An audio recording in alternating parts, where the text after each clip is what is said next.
All right, we should be up and good to go here. Oh crap, I forgot to put the link in the Discord again. Oh my goodness. All right, hold on. Let's do that real quick. This is gonna be a fun one. So I know that nobody's here yet, and we're just getting things warmed up. There are a few technical difficulties going on in the background, which is why I decided to start the stream a little bit early, because I'm not 100% sure what direction we're going to be going in. We are doing a stream today. I just don't exactly know what we are streaming, and I'm going to explain myself here in just a second once I drop a link in Discord here. Oh crap, I'm tagging the wrong person. Hold on a second. Wait. Oh, no. Okay, wait. That announcement.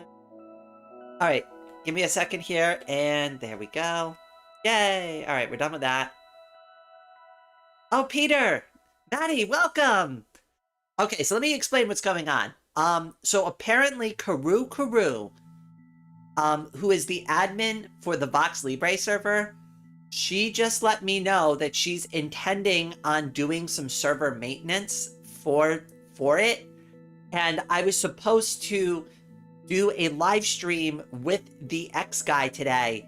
So I've got like a bunch of things up in the air right now. So I figured what I do is I get on live stream, and while I'm figuring it out with both of them, I can figure it out with all of you at the same time. So we get a couple of ideas going. If we can't get VoxeLibre to be a thing today, like the SMP thing, what are some other things we could spend our time doing today? We could do some drawing.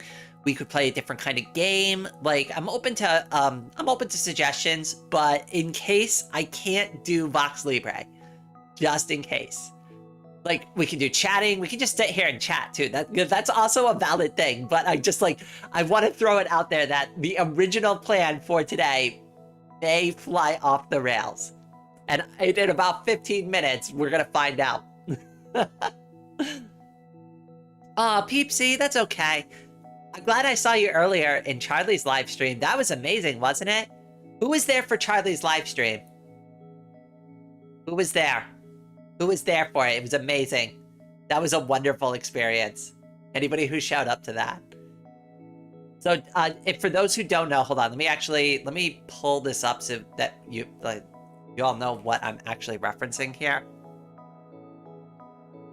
So, give me a second here. Let's go to my history. There it is. Beautiful. Oh, perfect. So, let me get to the... Yeah. That's the screen I want. Beautiful. Oh, stream display. We're going to go over here. And... Yeah. Okay. So, right before my stream, I was in my bestie's live stream, your girl, Charlie. I'm going to drop a link to her, to this video and to this live stream and to her channel. So if you haven't subscribed to her yet, definitely go over, give her subscribe button a head pat. But I think almost everybody here was part of it. They were doing a fundraiser because their computer broke down, and we needed to help get them a new PC so that they can continue making YouTube content. And holy smokes, we did it. We did it. It was so exciting. That was wonderful to watch. I had a really good time. So anybody who showed up there, Peeps, I saw you there.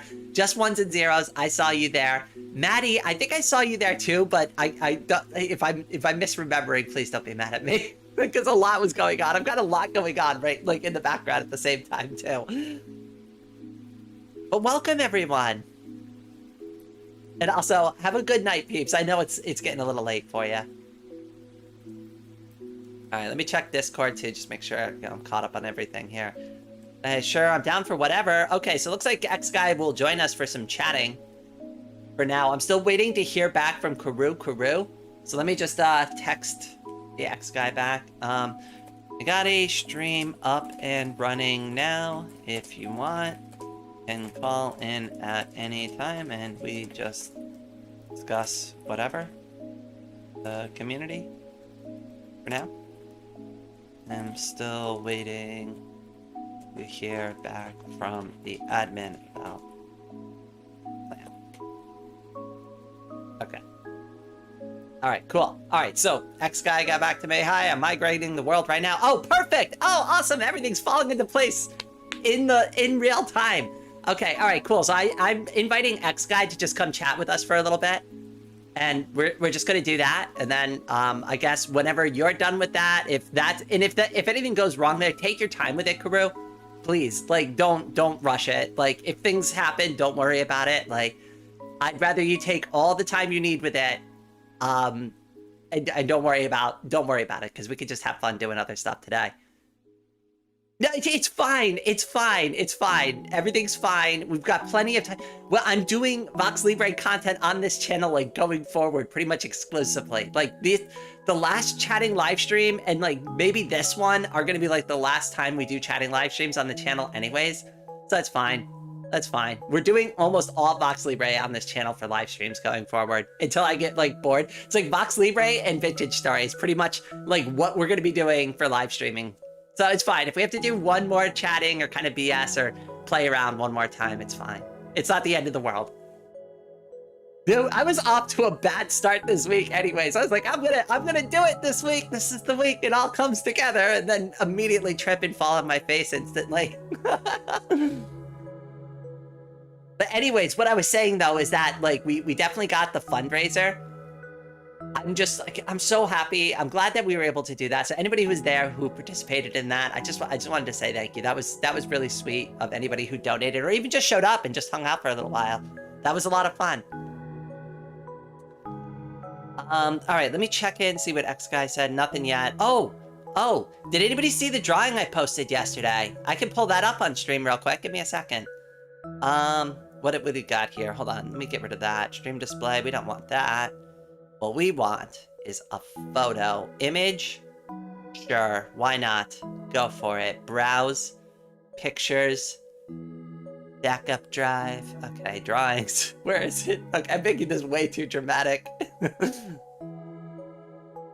There we go. There we go. All right. Transform. Give me a second here. Where is it? Transform. Fit the screen. There we go. That works. Yay. I'll shrink it down a little more. Okay, there we go. That's the drawing from yesterday. I finished it at like 11:30, 12 o'clock last night, so technically it was today. I mean, the line is blurry there. I don't know. To be honest with you, I lost complete track of time when I was doing this. Like, I don't even know how many hours yesterday I was working on this. It was a really long time, to the point where my neck is sore because I was bent over and, like, hunched over in an uncomfortable position for my neck for so long, and I was so into the drawing for so many hours that I was like, ow, my neck hurts. And I'm like, oh yeah, I've been hunched over for like an hour and a half and not moving.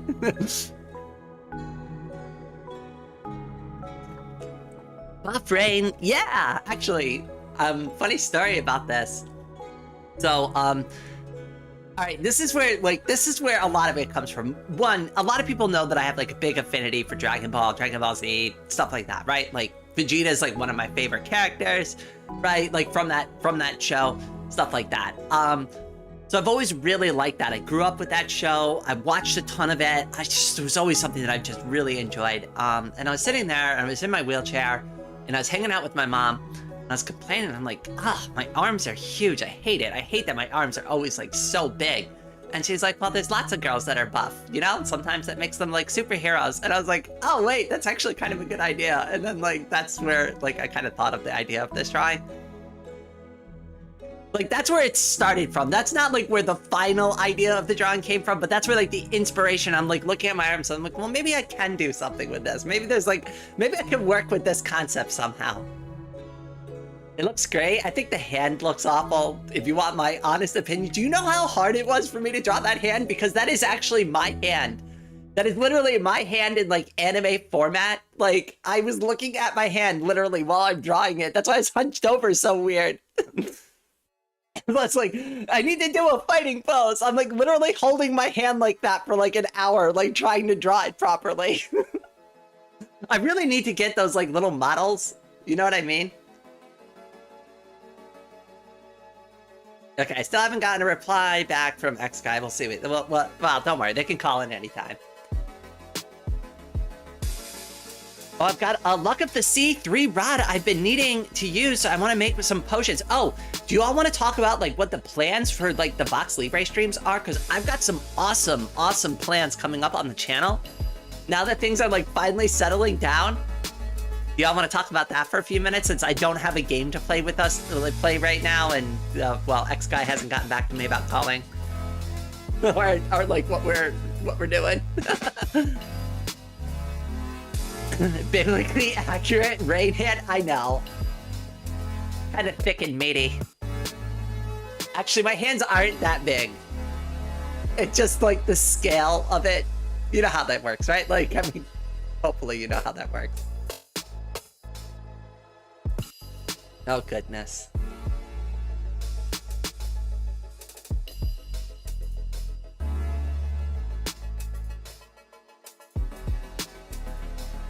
All right, so while we're waiting for things to happen, this is what we're gonna do. Oh, X guy, you're here. Welcome.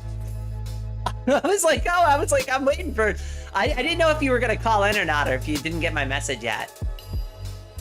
Yeah, we're kind of just BSing. Karu is here. She's migrating the server. I don't know what's gonna happen with that, but we're just gonna chill, hang out. I was gonna talk about like what I was planning to do with my upcoming VoxeLibre SMP and kind of just go over some of that. If you want to come join me, that'd be a conversation you can take part in. Because I wouldn't mind having you like hang out on the SMP if you wanted to come play. I mean, that's up to you. I know you've got like your own things going on, like in your own content, but like I just wanted to at least throw it out there to you.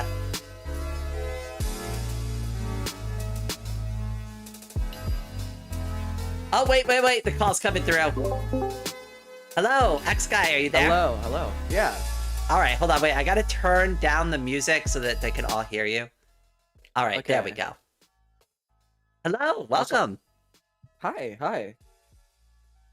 Man, I gotta fix my mic software. It just randomly broke like a few weeks ago. I don't know why.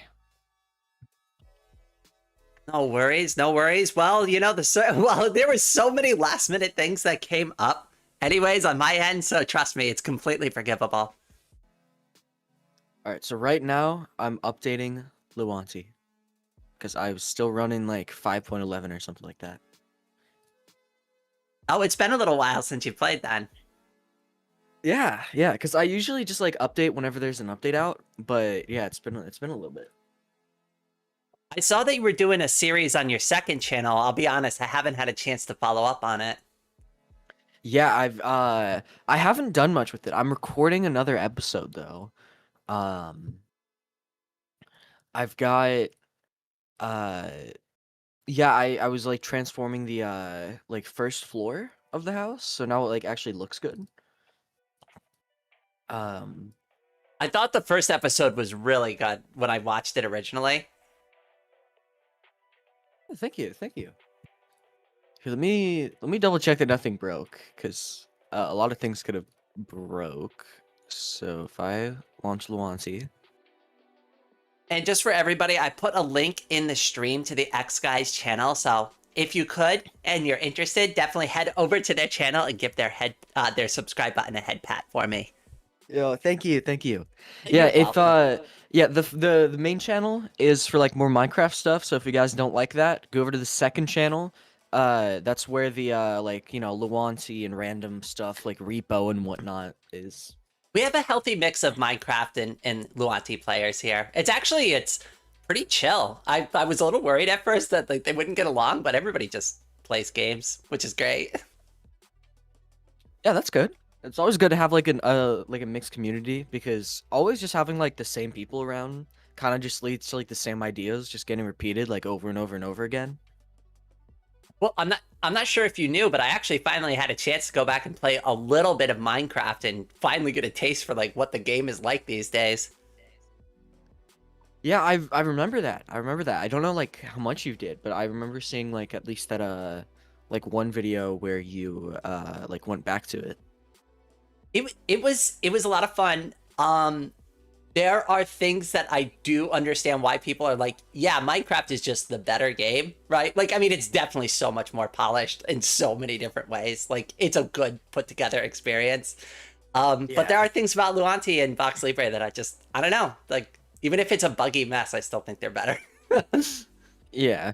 Like, I will say, I do think that overall, Minecraft will always be better, but that's just because, when you have like a centralized system, it kind of like eliminates creativity. Like, I was looking around to see if there was any like, client settings or something like that, because there's a lot of things that I want in Luanti that just doesn't exist. And the only ones that do exist, I would have to recompile myself because one, they just didn't include like uh like a compiled version for some reason. And then also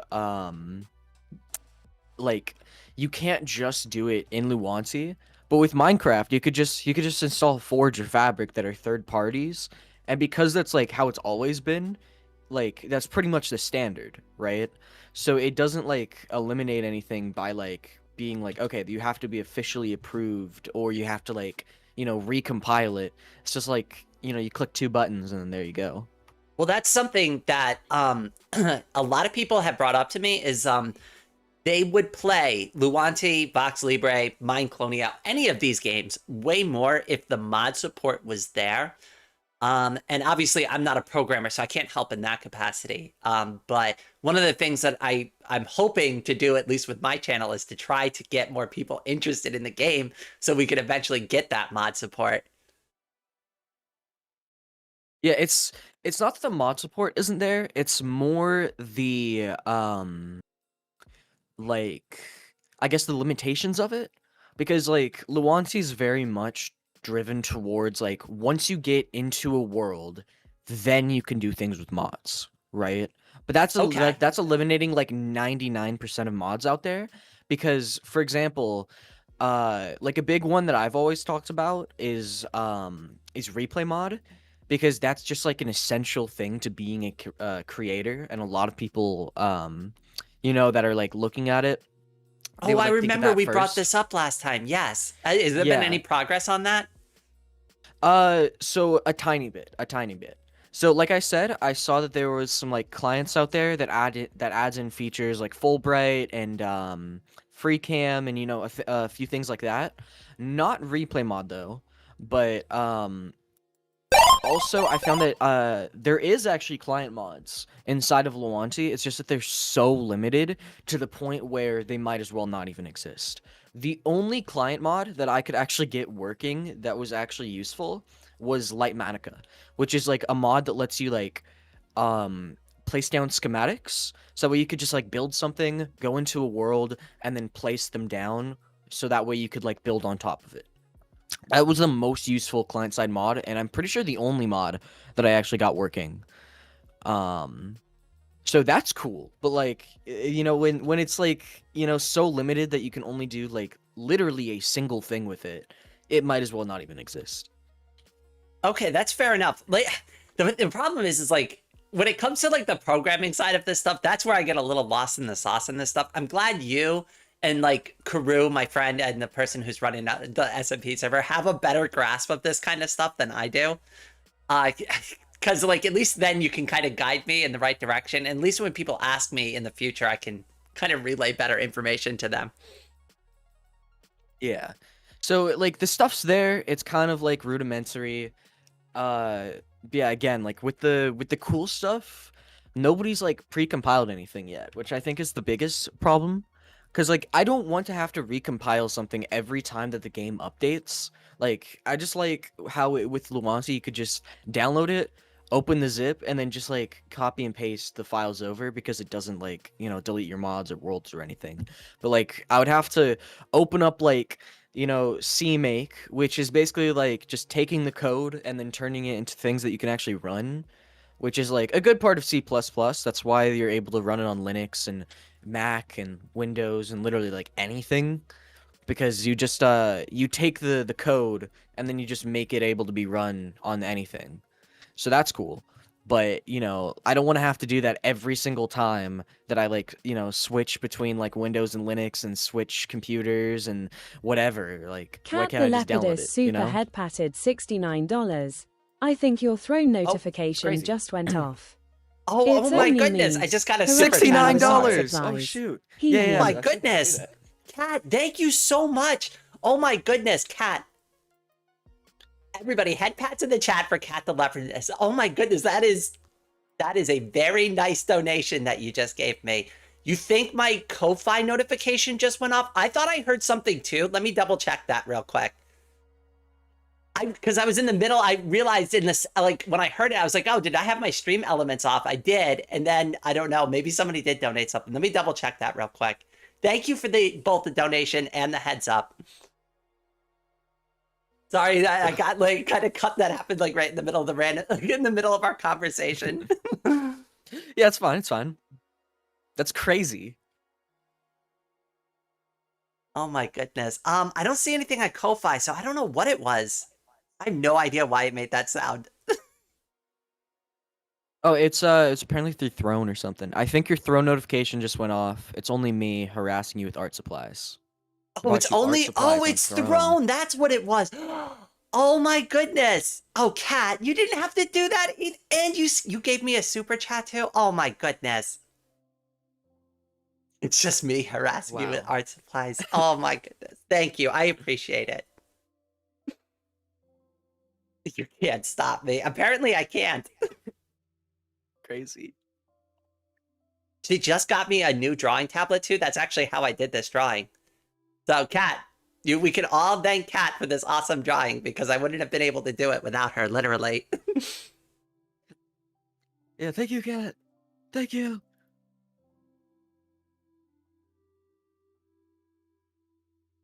Oh man. So, while we're still waiting for like stuff to happen with the SMP server, the original plan was to bring you in, and I also was going to go over with my chat real quick some of my like future plans with the server if you're interested in hearing it out. Sure.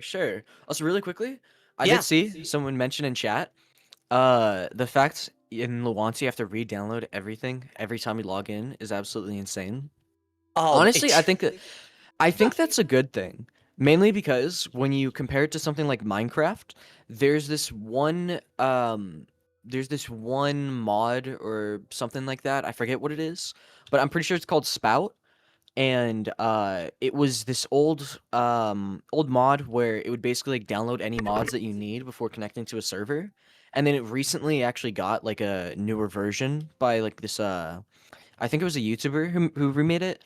But like compared to Minecraft, imagine you have to like leave, download the mods, rejoin, and then anytime that you want to, join a new mod pack or anytime they change the mods, have to go into the files, manually change it. Like I think that's good. Like how Luanti has it right now, at least compared to Minecraft. I mean, I don't mind. There's only been a couple of times when it's been an issue, and honestly, the only time it's been like a major issue was when I went to go play Capture the Flag one time for a video. I kid you not, it took like 15 minutes to download everything for that game, and it wasn't fun when I downloaded it. Yeah, like I do wish they had like some sort of like buffer where like once you join a server, you could like choose to keep the files or not. So that way, like, if you just want to, like, join back, then you can. You don't have to re-download it every time. Or at least something that's like, oh, do you want to, like, re-update every time you log in or something like that? Yeah, like a checkbox. Yeah. Cause like, re-downloading it, like, on a server that you join, like, every day. Like, that's one thing. Like, just being able to join, like, any server, no matter what mods they have, I think that's really cool. I like that, too. And that's, like, that was what makes, like, having people join the SMP so much easier, because it's just like, just download Luanti. Here's like how the instructions. This is how you log in. See ya. Yeah, it's crazy.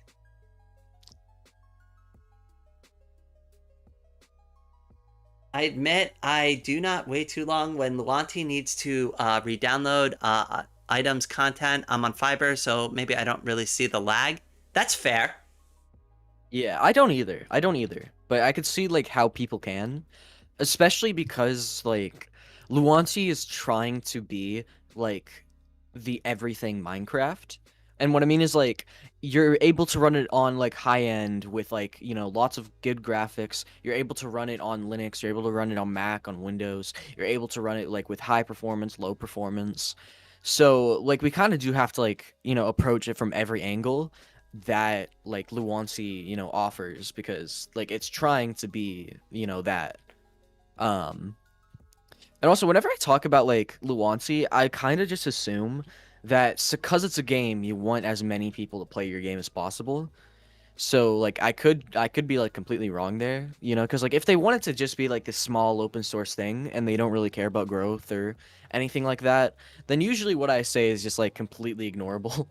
But like if they do want like the average person to be able to like, run the game, play it, like choose it over Minecraft, then that's like where the things that I usually say like come in, No, and I fully agree with you. And I personally, I would like to see Luanti grow.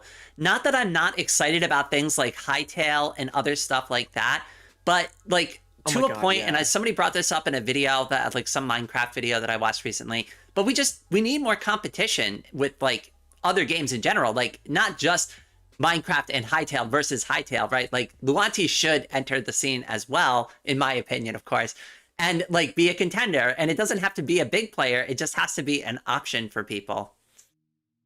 Yeah, I'd say like right now we have Alumeria, which is it's kind of like Hytale. I'd say that it's the closest to it, honestly, right now that you could actually play. It's still an alpha, if I remember correctly. It's basically like Terraria, but Minecraft. Then we have Hytale, which is like, MMORPG Minecraft. Then we have Vintage Story, which is basically like realistic Minecraft, although it does have some Vintage supernatural Story. stuff. I just started doing that. Yeah. And then we have Luanti, which is like open source Minecraft. What else do we have? We have Minecraft, because that's just Minecraft. Just good old regular Minecraft. Yeah, and I think that's it. Yeah, so I would say, like, at least within the public's eye, we have Alumeria, Hytale, Minecraft, Vintage Story, Luanti. See, that feels like a good, healthy mix to me. And like that should make Microsoft feel a little worried because like look at what they did to the Bedrock. And like I don't even care about Bedrock, right? But like that update was so bad that I even heard about it. And I've never played Yeah. Bedrock once. Yeah, it's so bad. Mainly for two reasons. One of them is performance. It'll just crash because it has basically a memory leak is where your memory doesn't get like marked as like, okay, you can use it again, like once they're done. So it's like basically lost in the void, right? So you just keep on using more and more and more. But this memory leak happens 24/7. It's not like, oh, when you open your inventory, it leaks. It's like, no, like when you have the game open itself, it'll just leak until it crashes. Oh, So there is God. literally nothing that you can do. It's not like, oh, if I stand still, or oh, if I like if I just load into a world with no mobs, nothing will happen. No, it literally does not matter what you do, it will crash. And then the other thing is that they replaced the settings button with, hey, give us money button. Oh, I saw that too. And somebody already made a mod for it too. The quick fix. Yeah, it's crazy. It's crazy how these things are acceptable. Because like it's one It thing to be shouldn't like, be. oh, it's a memory leak, but just like a memory leak without doing anything. Well, and think about that's like the worst kind. the mindset too, like behind the movement of the button, because now you're just messing with people's muscle memory, right? They're going to accidentally click the shop, they're going to go into it, and then apparently, and from what I've that's heard, and like I said, yeah. I don't play Bedrock, but apparently you could just click things and it buys it automatically. Yeah, if you have the mine coins, like there is no like, hey, are you sure? It's like you click on it, then you click on buy, and then that's it. You don't Yeah, do it just anything kind of more. seems like a money funnel to me. Yeah. And it's like, oh no, I was saving those mine coins for this other thing. Now I have to go and buy mine coins. Oh no, here's my money. And kids are like, I mean, let's be realistic. A lot of kids play Minecraft. Like, they're not going to be responsible with their mom's credit card. Okay, let's just be real about Yeah. it. The worst part about it, though, in my opinion, is Pocket Edition. Because the buttons are so small, now like 90% of the pause menu is, hey, give us your money. Or like, 20% or whatever. but it's crazy because it's such a small screen most of the time, so you have like barely any space to like properly click on the settings button. You know, what's funny too is I remember when Pocket Edition came out so many years ago, and I was like, "Oh, cool! They made a Minecraft for cell phone. That's a neat gimmick." And here we are today. Yeah, here we are today. Yeah, I mean, it really was just a gimmick back then. They had like stripped features. The Nether wasn't even a thing. They had the Nether reactor core. Like, it was crazy. I mean, like, I remember like people like getting iPads for their kids, and they're like, "Yeah, look, oh, look, they can build their like little Minecraft builds on the iPad now." And I'm like, "Yeah, it's great. Do you want to buy one?" I used to sell cell phones and iPads. Man, I could never afford a tablet. So the only tablet that I've ever had in my entire life was a Fire tablet. So basically not a tablet. I have a really old iPad. I'm going to be honest with you. I literally haven't picked it up in like a month and a half. I never use it. Yeah, mine was so bad. I hacked it like a year ago and I put Android on it. And I removed most of the like bloatware. I was trying to get Pretty Derby to run on it. It runs like garbage. And then like I was like, well, that was the only game I wanted to play on the iPad. So like if that's not going to run properly, I'd rather just play it on my computer. Ah, man. Oh yeah, the other day I've been watching like a lot of like Gmod ARG videos because it's it's cool, right? Like I don't believe in them, but like I opened up Gmod because I was like, oh, like okay, I'm gonna revisit Gmod, right? That's cool. Genuinely, when you played in single player, it's so creepy. It's just so creepy, I and haven't played Gmod in forever. yeah, same. It's been like so many years. And then when I loaded into it, I went into a random TF2 map. And then I was like no clipping around because I was like, "Ooh, what if the interloper is here or like whatever, because it was pretty late and I was just like, "Okay, might as well check for demons in the code." And then I flew around and I just ran into an invisible kill box that said that you suicided, like as if you did like slash kill. Oh, oh, oh no. Those Yeah. old game engines, they have no chill. Yeah, and then and then like a few hours later, I like, called my friend because he plays a lot of TF2 and I assume Gary's mod. Um, let's see, how many hours does he have? Yeah, 107 hours. So like I called him, I showed him it, and he was like, "What? Why? I don't even know why that would be there." Like, and this map was not made well and blah blah blah. It's so crazy. That doesn't shock me with Gary's mod. No, it was a TF2 map. It was a TF2 Oh, map. was it TF2? Oh, okay. Yeah. It was the like Christmas themed one. I forget what it's called. But yeah, it was crazy just like flying around like, "Hey, what if there's a spooky entity here?" And then I fly into a kill wall that says that I suicided and I was just like, "Yeah, no, I'm good." Speaking of ARGs, have you ever seen the Pets Cop ARG on YouTube? I have. Oh my goodness, that freaked me out because I used to play a lot of PlayStation growing up, and like stuff like that would have freaked me out so bad as a kid. Yeah, I watched like the Nexpo videos and like the MatPat videos. I actually just the other day I was like, on my TV, watching Kuru random Kuru videos, super and I got head patted recommended another Petscop $20. video. Server was migrated to PostgreSQL. So He it's will crazy that you upgrade the say that. server resources if it still is slow. We got a super head back from Kuru. Oh my god. It looks like the server's up and running again. Oh my Let's goodness, go. Kuru. Thank you. Head pats in the chat for Kuro. It looks like we can log back in. I just got to get you the password for the server. Okie dokie. All right, let me go ahead. Let me get you all that info real fast. I'm just going to send it to you over Discord. So everybody, head pats in the chat for Kuro. I'm going to get X Guy the info they need to log in. And then I guess we're going to play and we can continue our conversations from there. Okay, okie dokie. All right, cool. All All right, where's that screenshot?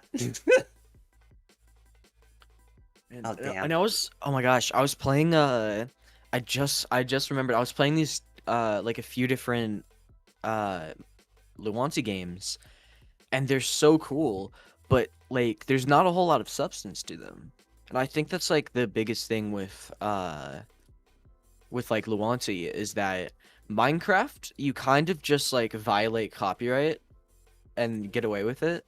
You know, like that's how like Pixelmon is, and that's how like Gmod is, just like to a lesser extent than with Minecraft, you know. But like with mods and putting games onto Luanti, you need to like, you know, keep that you need to keep that stuff alive, you know. You can't like you know, just violate an MIT license. You have to actually let me type this out. Yeah, you need to like actually keep the MIT license alive. So you can't just take things and be like, okay, cool, that's mine. Yeah, no, that's definitely not cool. So just real quick, you won't hit register. Just pick the username you want and then use the password I gave you and just hit login. And then hit escape and change your password from the default password. Okay. And sorry, like when I made that screenshot originally, I understood the instructions incorrectly. And then I think we're up and running. I think we should be able to see everything on my screen. Oh wait, I just gotta fix my stream display. Hold on. Okay. So I confirm the password that you gave me? Or do I put in mine now?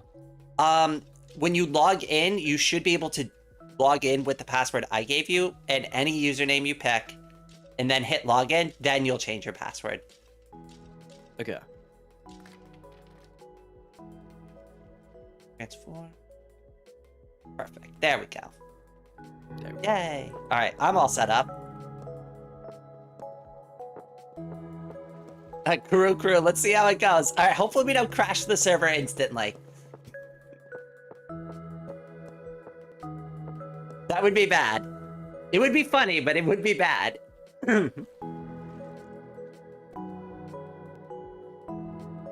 It's saying that my name is taken. What? Wait. Maybe I sent you the wrong password. Okay. Hold on. Let's just make sure that's all very set up. confusing. They always change things in every version. No, that should be the password. It said your name was taken. If you can't find the server details, sent to you, Rain, indeed. Okay, wait. Hold on. Drew said she sent me something. All right, I'm just gonna forward this info from Karu. Maybe I mistyped something. So this the new information I just sent you is all the correct information.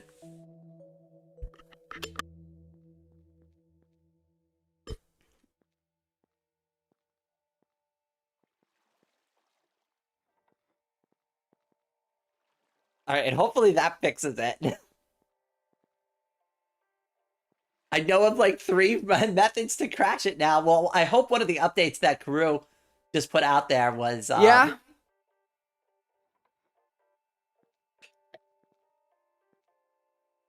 Was to fix that. Okay, is everything good over there?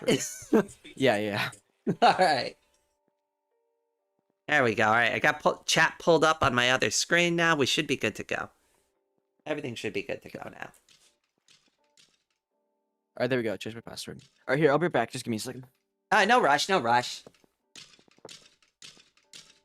Oh, hello, Lillian. Welcome to this stream. I've got X Guy on, so, you know, because we got a guest on today, anybody who's been around on some of these streams knows that it gets a little hard for me to keep up with the chat, but I'll do the best I can. How's everybody doing today, though? Not gonna test it now, no. But I hope we can fix it. I've been theorizing like what's been causing those random crashes. And I got a couple of ideas that I've been kicking around in the Discord server, but I'm not gonna bring them up on the live stream because I don't want anybody to do it while we're playing and crash the server. But I did make a couple of modifications to the base while we're waiting for X guy to come back. So I ended up filling in this area and just turning it into a platform because we already have the waterfall and the sky island that Sharky made for us. So I'm converting this part of my base to like kind of like almost like an apartment thing. And I noticed that like the little water tower that I built got in the way of my view, so I moved it. That was like one of the first things I was doing. Oh, hello, Ali. Welcome. Yeah, I'm trying to be careful. Karu has worked hard to bring us this server, and for way longer of a time than she ever planned. I know, it was all supposed to be just for a community thing, and now we're here doing an SMP and stuff like that, and like this server is like expanding rapidly. It is insane how much progress we've made. It's actually hard for me to keep up with the new like SMP series on the channel because like we've already advanced further than the episodes that were like I've already put out on the channel. It's kind of crazy, but it's a good thing. It's a good thing. I wanted to show off a couple of things because well, X guy is, yeah, I need more CPU. Okay. While we're waiting for X guy to come back, I'm gonna kind of start going over some of the stuff. But hey, look what I built. It's a sugarcane farm, and it automatically makes sugarcane for me. Hi. All right, welcome. Okay. So this is spawn. Oh, there's a little pumpkin guy. Were you able to get in? Oh, there you go. I see you now. I was, yeah. All right, I'm over by my base. I'm gonna start meandering over to you, and I'll give you the grand tour. Okay. But you know, this is definitely a little bit different than Pavat.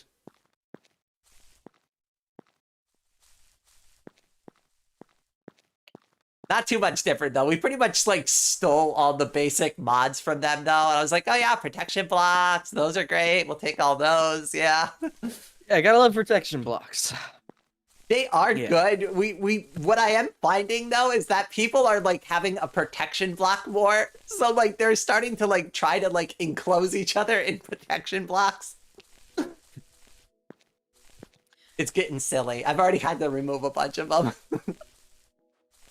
Yeah, it seems to be like the equivalent of World Guard or like I guess more like what's that one plugin that adds in like land claims with Golden Shovel? I forget the name of it. But it's more like that one than World Guard. Well, I don't want to take the protection blocks away, but what I'm considering doing is making the recipe more expensive on the server. So it's like, okay, obviously like we're all stacked with materials, so like change it to something where it's really expensive to craft the new protection block. I don't know, because I don't want to take it away. Like, I want people to be able to have them. Yeah. There is no recipe. There is. You just use all stone and a gold bar in the center. Hello, Karu. I see you. I mean, everything seems to be running really well. There is no lag around the flags anymore, which was a problem. I put so many of the... We downloaded the Pride flags, like, mod pack, and I put so many in near spawn. People were complaining it was lagging the server. I couldn't help it, though. They put, like, 36 flags in there. I was like, oh, I want to put all of them down. There you are. Welcome. Hello, hello. So, obviously over there, that's, like, kind of like the center. It's not 0, 0, so 0, 0 is over where this hole in the ground is. So, and this goes all the way over to bedrock. So this is, like, actually the center of the world, but I didn't want to build it direct center. This is a project by one of the server members, Gombic. They are building all of this. Okay. It's pretty cool. I guess at one point we're gonna make like a skydiving platform, and you could jump from the sky down into down all the way down to bedrock. Oh my gosh, that's gonna be fun. We already tested it out, so I got on the admin account and dropped somebody into it. It actually looks really cool with like the swirling effect at the end. Yeah, it's like an old school dropper, like how it's all like rainbow. Yeah, but it's more fun that we're building it ourselves. It's way harder to do this stuff manually. It really is. It really is. But if you head over here, this is like where like kind of the town is like developed. I put this building in here originally because this was supposed to be just a community day thing. And I just wanted a building for everybody to kind of like run to and like hide inside of and get some basic supplies because VoxeLibre can be kind of brutal. And then everything else just spawned up naturally around it.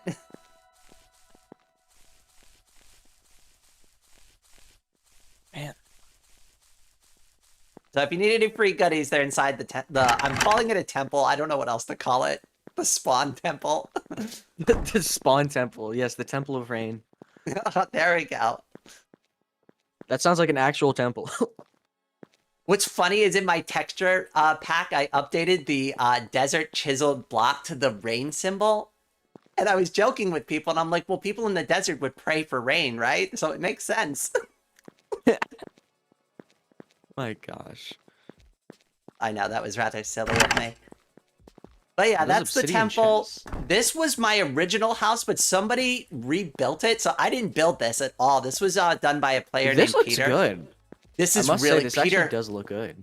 Peter's made a lot of really cool builds, and this is one they improved upon. So I had this spot originally, and then they rebuilt my house for me. But I don't own this house anymore. This one I was gonna give up to somebody else. I have a new base. Let me create a little character really quickly. I'm gonna do this. No rush, and no I'm gonna rush. do this. Gonna do this one, this one.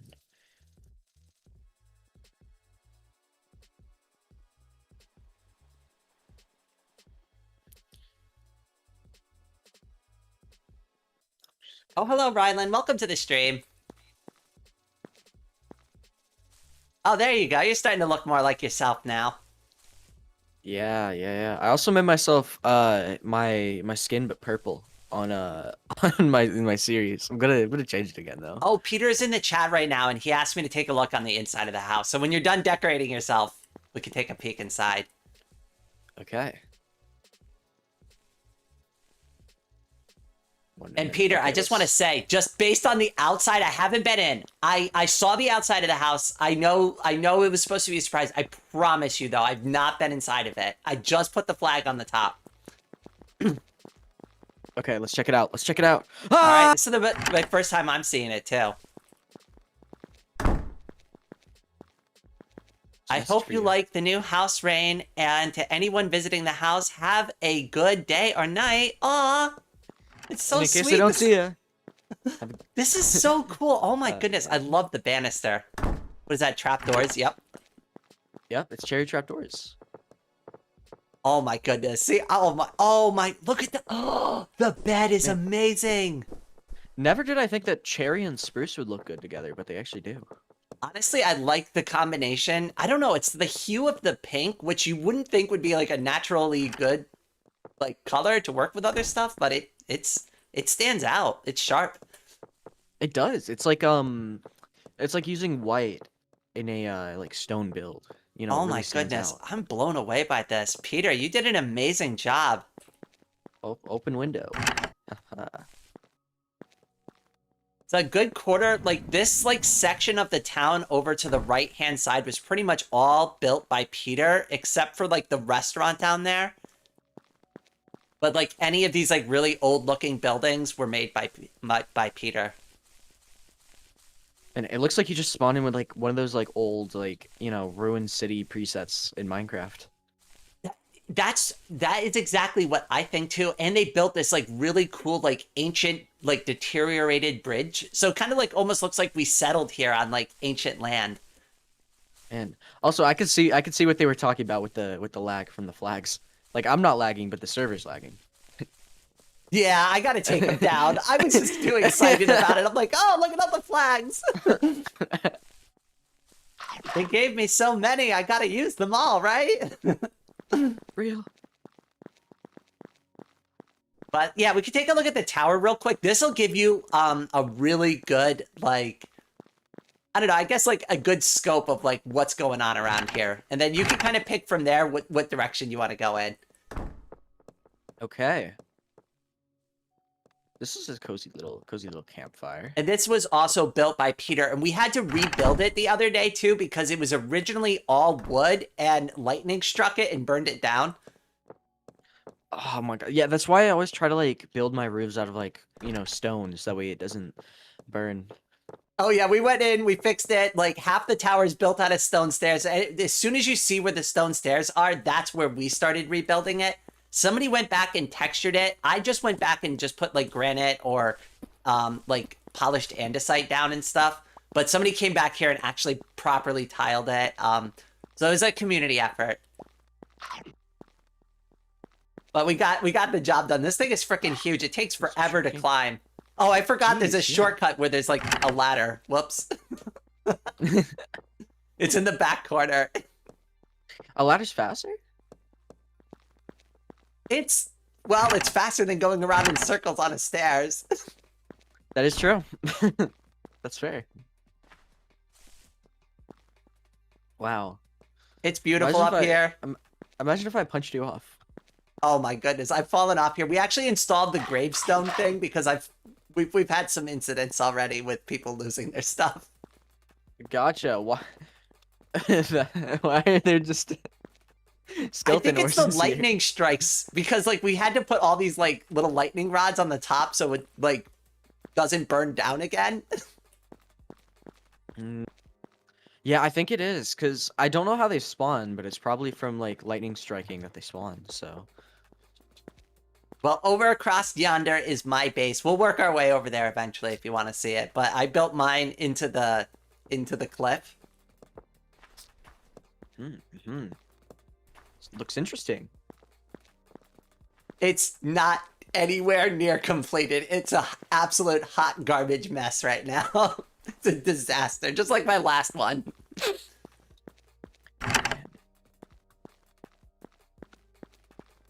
Yeah, this stuff definitely does look good. This server looks good, I swear. I'm playing on like 32 render distance, and it's only half loading. So the render distance, why. I think there was like an improvement by one of the people in our Discord that we tried putting in, and I think it's helped quite a bit. But I still have issues with like a lot of chunks not loading in properly. Yeah. Which kind of sucks because like I want to be able to look off way into the distance and see stuff, especially like apparently they started building a sky platform already, so I didn't even know about that. Oh. Okay. Oh no! What happened to It Did the heart seat fall? It died and fell. Oh no. That's all right. I think there'll be more of them. Yeah, there's like 20 of them. I'm pretty sure there's like 2 of them hanging. Oh no! Oh my god! I almost fell. There we go. I did fall. That's the right way to fall. Yeah.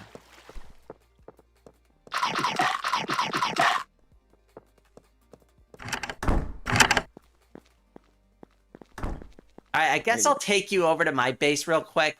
I don't know, there isn't like too much to show off on my base yet because we're still building it. Everybody else has had a chance to build better stuff than me. I've been messing around and just doing random crap.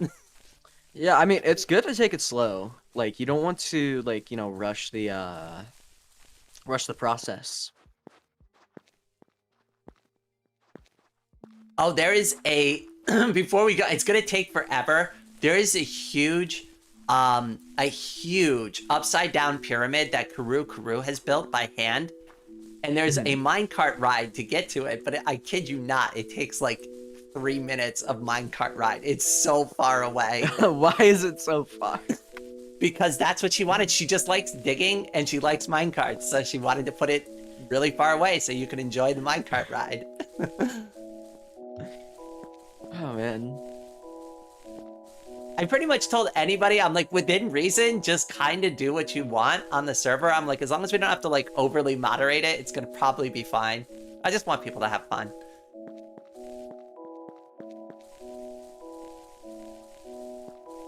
All right, so here's my monstrosity of my sky base. Just like before, I built into the side of a mountain. It's not anywhere near done. But the Zen garden that is over on the top here, was built by one of the Discord people. I didn't build it, so I just wanted to make sure I don't take credit for that. I think the cutie's touch is our moo kingdom. Well, this isn't, so these signs aren't protected. I didn't realize that. They're outside of my protection blocks. So now I just let anybody update them. And this is a public thing, so like I don't protect this either, so anybody can build or change this or just hang out here. Man, ooh, there's you should add it in the sit mod. The sit? Oh, I should do that. I thought they were gonna add that to VoxeLibre though. I have no idea. I honestly have no idea what they're planning. Now, let me try it. Oh, there is. Do /sit. Oh, okay. Yeah, That I mean, or Peru added it. Gotcha. I don't know. One or the other. But we do have it. Yeah.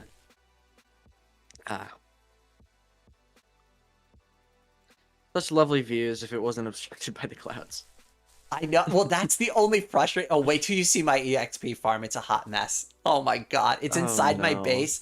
Not only are skeletons spawning inside of my base now randomly, but then there's a big giant cloud that flies through it, so you can't even see the skeletons you're getting attacked by. Also, the XP farms in Luanti just suck because there's no sweeping edge. It's, oh my god. So like I'll show you what I've got going on with it. I think it's not bad, but like it definitely needs improvement. There's a lot of glitches going on with it. It kind of sucks. We're gonna head all the way down because the middle floor is not good. Wait, so I was looking at the skeleton horse earlier, and I could have sworn it looked like it dropped XP despite no one hitting it. So does that mean that you could just make a automatic kill mob farm and just get all the XP, or do you have to kill them manually? I wonder. That's actually a good question. I've never even thought about that. Yeah. Well, also, anyways, drawers. This is my storage room. It's awful.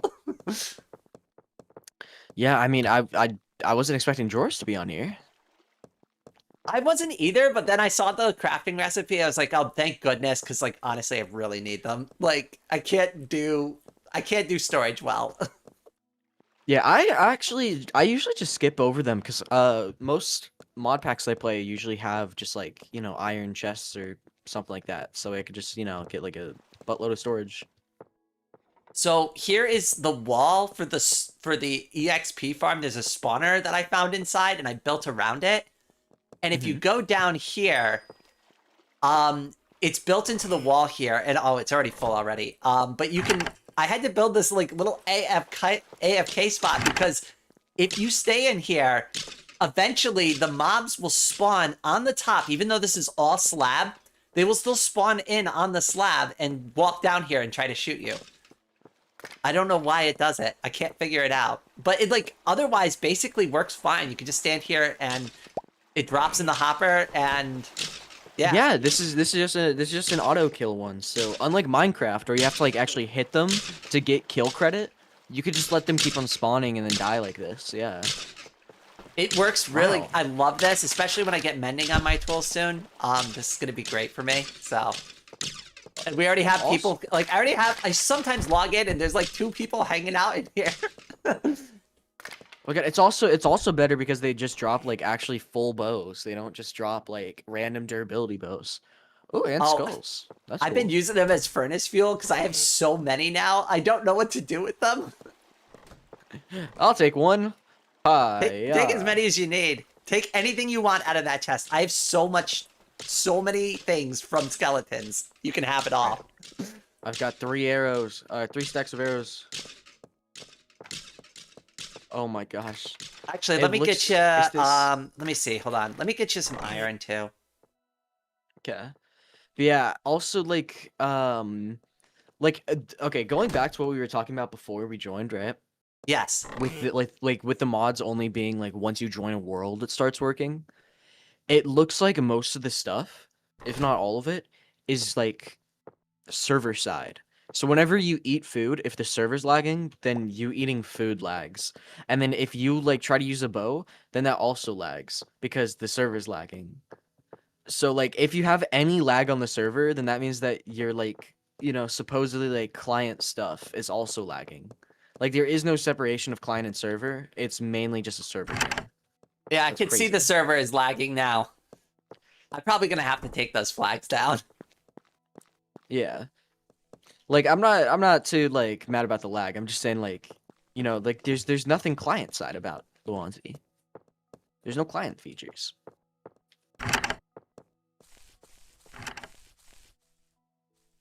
Up here on the amethyst. top is my garden, and I started building a sugarcane farm, and this actually works as a segue to something I brought up at the beginning, which is like, oh, what am I doing on here? I want to do those like same kind of videos like that the other Minecrafters do, where they're like, I built a big giant epic like sugarcane farm for my SMP server, and like this is my Okay, rinky-dink one to start me off on the video. Yeah, if that's what you want to do, then I'd recommend doing like tiers to it. Like this is a tier 0 farm because it's not automated and it's honestly kind of bad. Yep. This is a tier 1 farm. This is where every player starts out their sugarcane journey in sugarcane civilization. See, you have good narration for videos like this. This is why I like watching your content. Yeah, that was me doing a parody of like multiple things. There's this like in the SMP community, a lot of people have like this voice where you talk like this.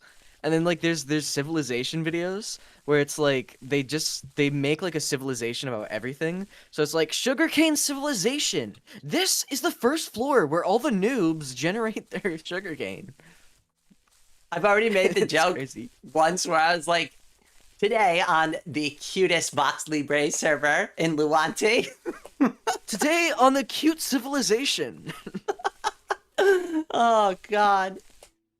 Hey, I mean, this technically is like an Anarchy Light server in a sense. Oh man. But yeah, that's basically like my plans for the content, just to try to get more people interested in it. And my long-term goal is, since I'm not a programmer, is hopefully just generate more interest for the game, and hopefully more people will make mods, and then I can play with them, and then I can have more fun.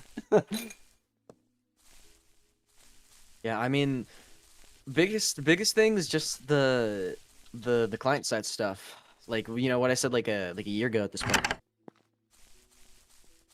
Oh, I forgot we have another highway set up. We just installed this too. Ooh, okay. Did I bring a Advancement minecart? made. I forgot a minecart. The Nether. But yes, we already started setting all of this up. This has been a huge project. The really long road down here goes to Karu's base, where she built the upside down pyramid. It's really cool. It's a far walk. Even in the Nether, it takes a couple minutes. Oh jeez. Okay, that actually sounds like you're teleporting. It sounds like a sci-fi teleporter though, not like a ancient like blood magic ritual type thing, because it looks more like that rather than like sci-fi. There is one more really cool build I wanted to show off, like specifically, because I love the feature. Wait, I'm trying to remember how to get to it in the Nether highway. This way. Okay, it's this way. Sorry. All of this That's is still fine. brand new. We've just installed the infrastructure. Yeah, let's hope a gas doesn't shoot at us if they exist. Well, that's why we're I don't putting know. the roofs on. It's a slow process. We're getting there, though. Okay. Yeah, probably. Oh, I've got a question. Are minecarts faster than in Minecraft? They are getting better, but they're still pretty buggy. Crew's been having a lot of issues with them recently, and has actually stopped setting up like farms with them just because they're so glitchy. Gotcha. So right behind us is another EXP farm and like skeleton farm, and it's way better than mine. And I wanted to show off like what a real one looks Yeah. like, because this one I was like made... the entrance. This looks good. Do you know Nick, the former maintainer? Yeah, yeah. Yeah, Nick built this one. That's cool. So this is where I hopefully want to get to at some point. 'Cause this is an Yeah. actual legit build. Well, honestly, I think yours is better because from the looks of this, the entity cramming won't happen until much later. So that means that you're gonna have to AFK for longer. When with yours, you just AFK and then that's it. I'm Although, also yours isn't properly set up, so they're spawning everywhere. So besides that, I forgot the name of the block, but that spiky stone block, I'm also thinking about experimenting with something like this and just dropping them right onto something like that and seeing if that kills them with the fall damage. yeah, it definitely will. You just need to like make it, deep enough. But that might work too. Yeah, I agree that cramming is not a good way to go. Actually, for a cow farm, I'm thinking about doing something similar because I tried using lava, but it burned all my items. Mm.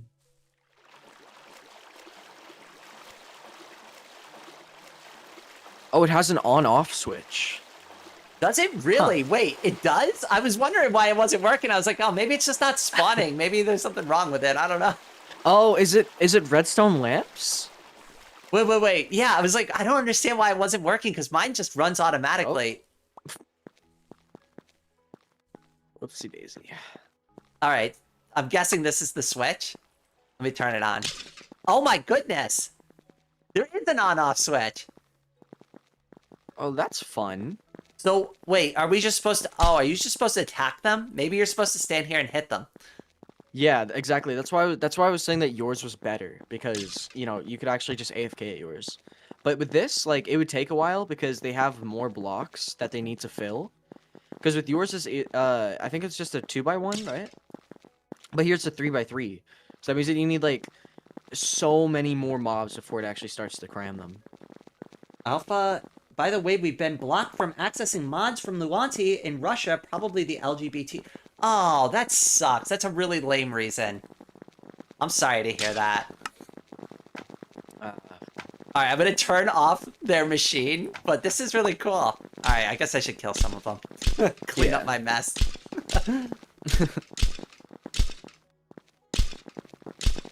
Yeah, I like the AFK farms better. That's like kind of what I'm doing with the sugarcane thing. Like, I want it to be AFK-able. And also, like, for my build, what I want it to do, and this is just a gimmicky thing for the video, but I want it to rain sugarcane. So when you go into the center of the room and you hit the button, it just drops a ridiculous amount of sugarcane at once. So, do you think that they have the, do they have the crafter? Because I don't think they do. Because they, like, stopped taking things from it after, I think. And they, like, turned into VoxeLibre before. I'm not sure I understand the question. Sorry. Okay, so in Minecraft, there's a crafter block that just, like, automatically crafts for you. I'm familiar with that. Okay. Yeah, so if you have something like that, then you could, like, set it up to where it, like, splits it, like, 50-50, and then, like, 50% of it goes into... Yeah, the auto crafter wasn't added, yeah. So, like, but if you had that, you could, like, probably set it up to where, like, it splits 50-50, like, turns into paper, and then that turns 50-50 into, like, books using, like, a cow farm. So then you have, like, an automatic book farm and, like, paper farm and sugarcane farm and, like, sugar farm and everything. If they set up the auto crafter in this, I would probably never stop playing this game because I already love Factorio. I'd automate the crap out of everything. Yeah. Redstone doesn't really work yet. Yeah. It's okay. Actually, I made a couple of cool doors, but I'm not gonna lie and sit here and say that you could do like Minecraft redstone with it. Like, let's be realistic about it. Yeah, like I remember like a year ago when you like showed me some redstone, the repeaters worked in both directions, which was crazy. Like I don't know if that was a bug or if it was meant to be that way, but either way, that was cool. I think it was bugged, but I've been messing with it too. The thing that like really stood out to me, and I forgot about this for a while until I was messing around with redstone again. I forgot in Luanti that you could just redstone straight up. As long as the power source is on the bottom. Yeah, And, like Mumbo Jumbo, like a few years ago, like looked at this and he said that Mezicons was like in a lot of ways better than Redstone, which is crazy to say. Like he didn't outright say that, but you know, he was like saying like what was good, what was bad. It was like a long video, but to paraphrase, it's better in a lot of ways, which is crazy. I mean, honestly, I should probably check that out. It might be worth the time just to see what he has to say about it. Yeah, he built like a 7-segment display. Oh, that's awesome. All right, well then maybe you can do at least some cool things with Redstone in this game. Yeah, and he also built like I forget what it was, but I think it was a like block switcher where like it was something like that where it was like he built like 4 like really big pillars or something of redstone, and then like it would like, you know, push the block around the 4 but in like a cool way. I forget what it was. I watched it a long time ago. I mean, it's cool when big content creators do a video like that, but I like the fact that like have been consistently making content about this game for a while now, and I think that's really what builds a community. Because like, I don't know, most people only check out, like when they see a video like that, they only check it out because it's kind of a gimmick, and they're like, oh, I'll play the Minecraft thingy for a day. Yeah. I think like the best way to summarize it is what Mumbo said. He said that is this game cool? Yeah, definitely. Am I gonna play it again? Probably not. I'm just wondering what the hell they're doing over here. I have no idea how tall this goes. This is going on for a while. This is a little insane. They used regular blocks too, so I'm a little worried it's gonna spawn a mob and knock us off. Let's hope not. Is one player sleep on or? Oh yeah. Yeah, if anybody sleeps on the server, it'll turn. But Okay. but because we put so many torches down, people don't really sleep anymore. It goes to almost 255. Oh, it's just another portal at the top. Is it really? Wait, what? What are they doing with that? Now I gotta know. I'm just curious. Geez. I just got hit. Why would you do that? Why would you do that? Ah. Why would you do that? Why would you shoot me with an arrow? I saw that crossbow. All right. I think it was a crossbow. Go. Oh my gosh. This is ridiculous. Oh, there is another portal here. They were attempting to get to the nether roof. I wonder if it worked. Or I bet it was an attempt to get to the nether roof. Yeah. I'm curious. I want to see where it spawned into. Yeah. Don't look over the edge if you're afraid of fights. But now I gotta look over the edge. Holy smokes! Oh my goodness! Yeah. I want. Oh. Imagine if I just left clicked right now. I'm just gonna shift click over the side real quick. Oh yeah, my just imagine if I left clicked on you right now. Yeah. Oh, my palms are a little sweaty, and this is a video game. No, this just brought us right back to. Where are we? This just brought us back to their original nether portal. I know where this is. Wait, so if I go back through it... I guess it's linked improperly. So they might have to break this portal. They'll have to break both of them and remake the other portal. Yeah. Huh. Imagine this in VR with actual depth perception. Wait, how the hell did I get stuck in their stupid pit? Oh, now I'm stuck in here. Great. No, Ray! There we go. There we go. All right, never mind. I figured it out. Are these ghost blocks or something? No. No, like you're just standing on top of it. It was just outside of their protection block. So, like, their protection block expands right here, and it stops right in front of the nether portal.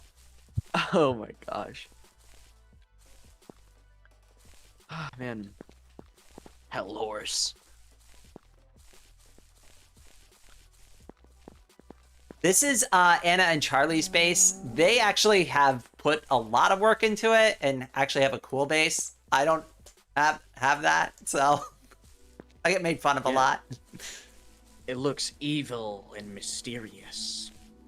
What's really funny is the original fence around the base was all these berry bushes.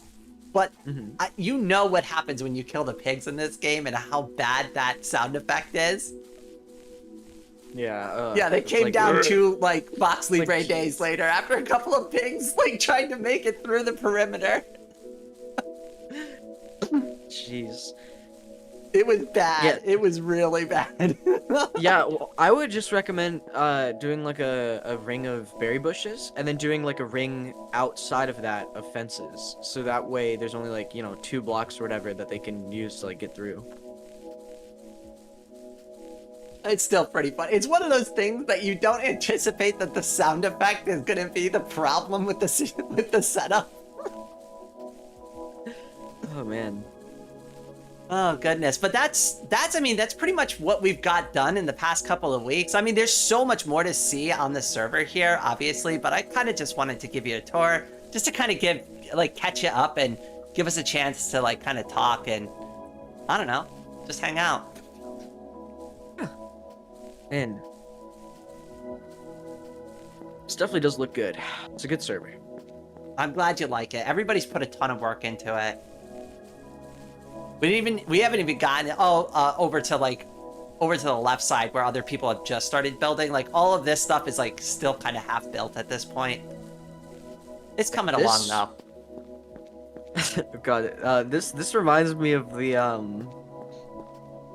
of those like old like high school Minecraft roleplay servers. Honestly, This right here. It's like this is like the entrance, like you're walking up and then just imagine like right here's the big school building. It's like, wow, my first day of Minecraft school. honestly, well, remember, like I kind of grew up with that. So like when I put this like initial area together, that was exactly my thought. And I was like, I wanted to feel a little old school because this is the way I used to play. Man. But then just let it kind of go from there naturally. Yeah, this is crazy. This is crazy. Well, you're welcome to come and play anytime you want on the server as well. I just wanted to throw that offer out to you. Yeah, of course. Let's see what's in here. There's coal and a stone axe. Whoa.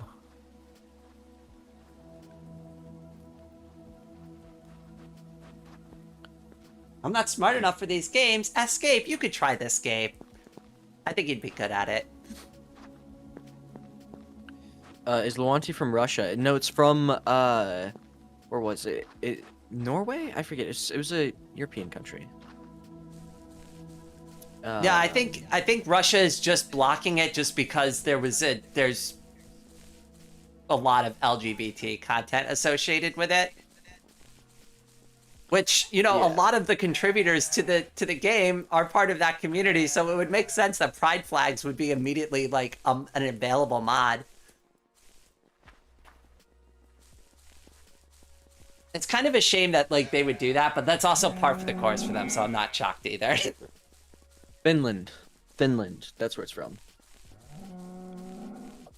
Yeah. Yeah, I don't think we have to worry about it too much. All right. I don't think Finland's gonna be banning that kind of content anytime soon. I hope. Yeah.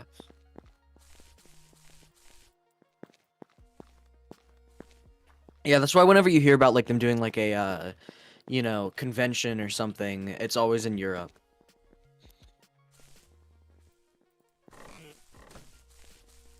Actually, I still haven't really had too much of a chance to communicate with the people on the Luanti team.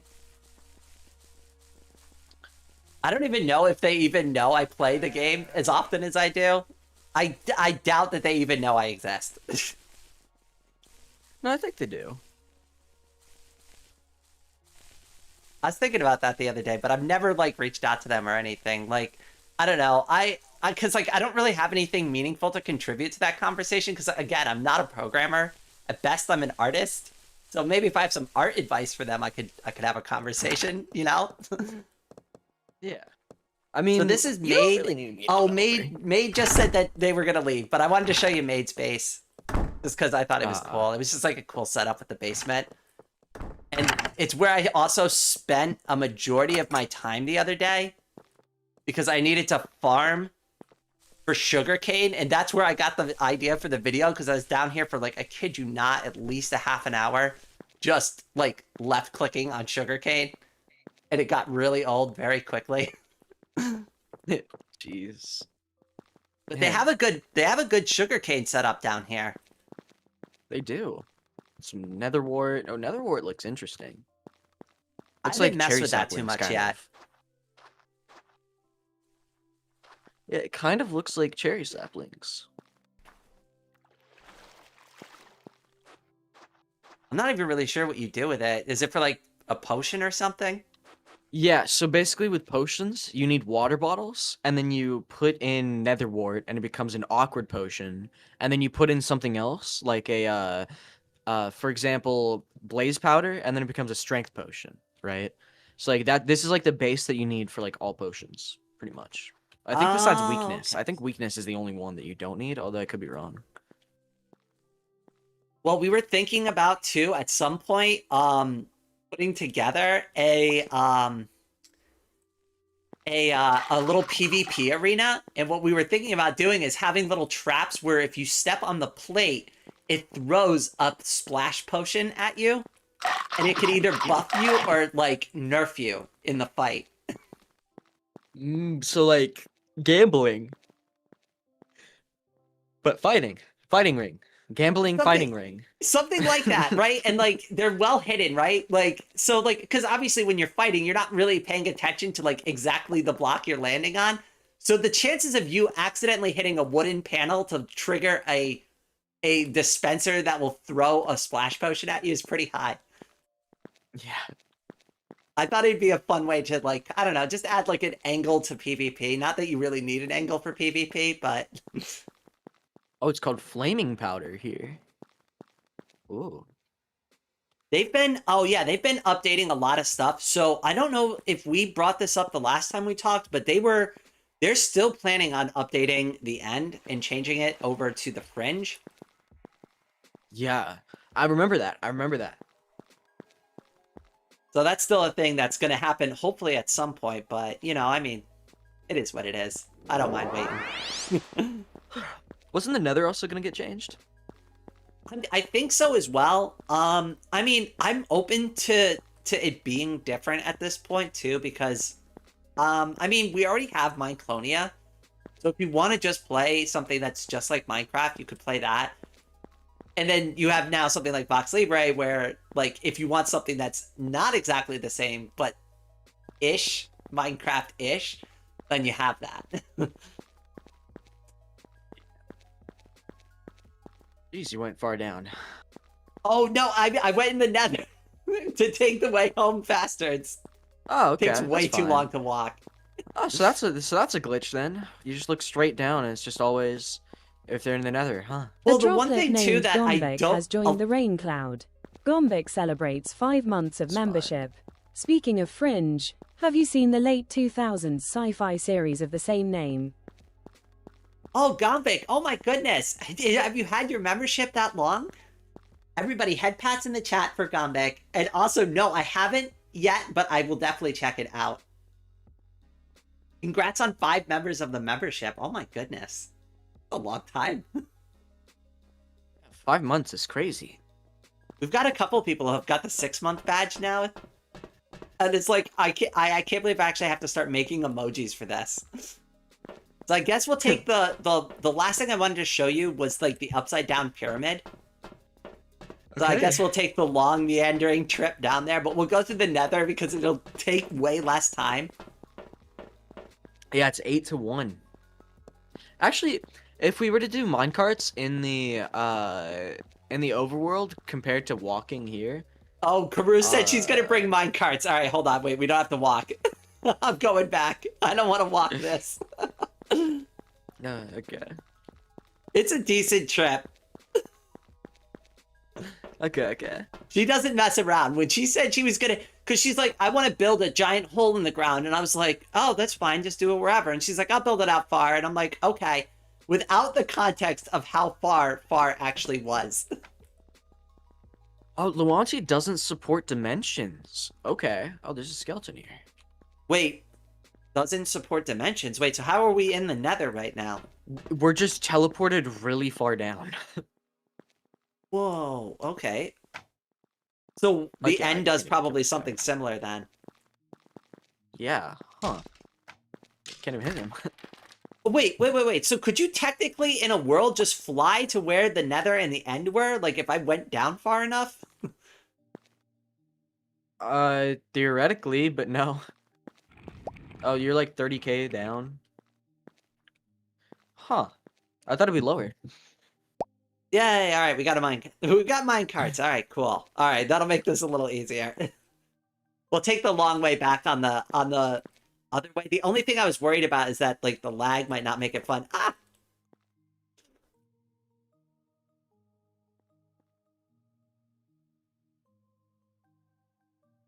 So here we go, go. On an adventure. I would love to build a roller coaster in the nether, but it would be, one, super dangerous.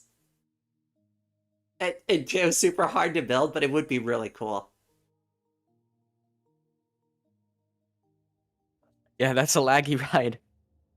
That's why I was worried about taking the super long one, and that's also why, like, the server's getting migrated and stuff like that. Like, we're trying to, like, work on issues like this. Yeah. And that's also why I brought up, like, Luanti is basically just like a server-side game where, you know, nothing is really being ran exclusively on the client. No, not the minecart. No, not the minecart. Oh. Oh man. I can't even pick it up. You There we gotta go. shift, and then I usually use a weapon or a pickaxe or something. Okay, going through. Yippee.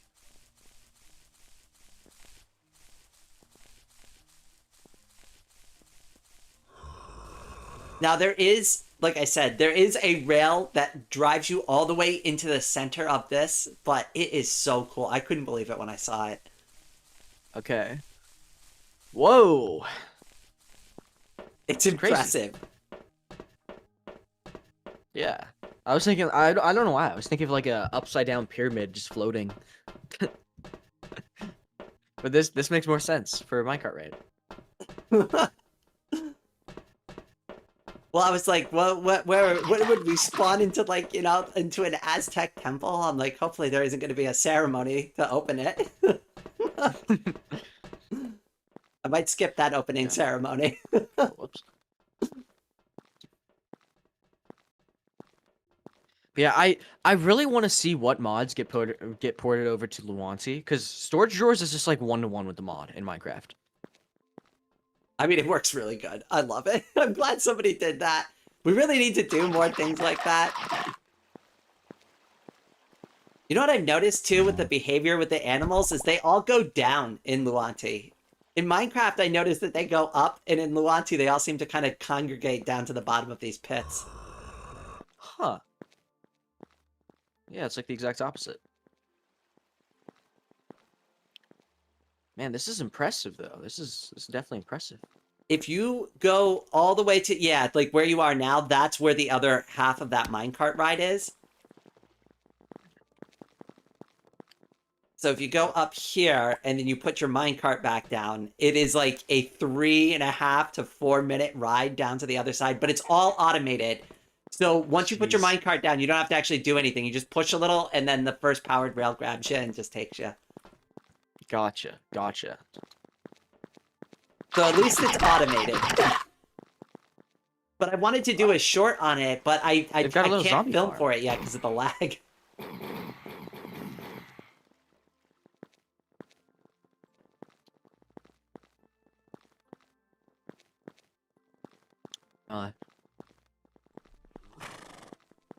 It's around 4,000 blocks. Dang. Yeah, It's only Kat, 3/4 oh my gosh, done. Kat, I tried looking into that, and from what I've seen, that just unless if you have it on the server too, there is no client-side map mod, because you can't like you can't really add in like GUI stuff that easily, and also like you can't get the details for it. Because you need to be able to like talk to the client and say like, hey, what block is this? And if it's like a grass block, it's green on the mini map, right? Or if there's an entity there, then you show an entity or like whatever, right?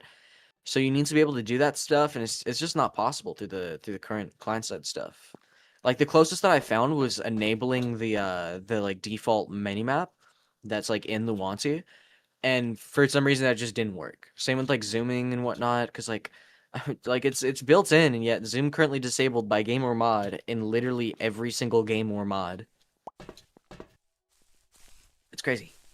I noticed the only like map thing for servers is like you got to program all the details into that block just so that like it can be relayed over to the clients. Or and I don't even think it works on the client. You have to go through a website to look at it. Jeez. So Yeah, it's pretty complicated.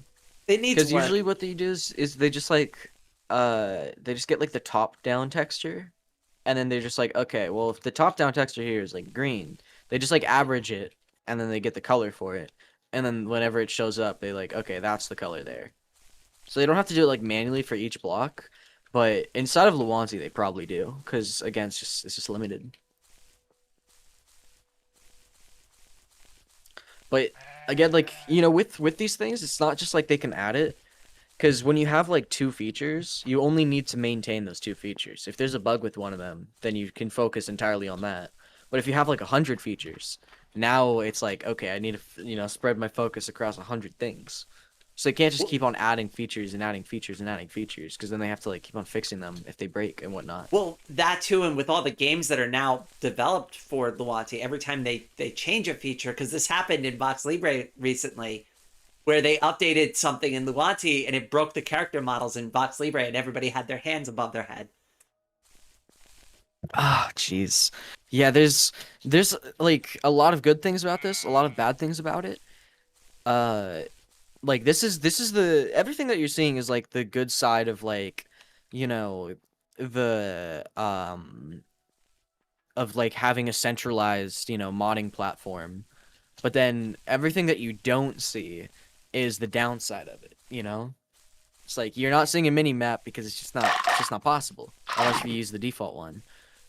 You're not seeing like any zooming because it's just not possible. You're not seeing full bright because it's not possible. You're not seeing anything because it's not possible. But then everything that you do see, it's like, you know, it's pretty good. Well, if they do add stuff, I'd prefer personally that they add it slowly and do it properly instead of just cramming it in and breaking a billion things. Yeah. Yeah, so I'm willing to be patient. I know some people probably want those things now, but I'd rather wait and have it done properly than have it just crammed in. Yeah. So yeah, definitely devs, take your time.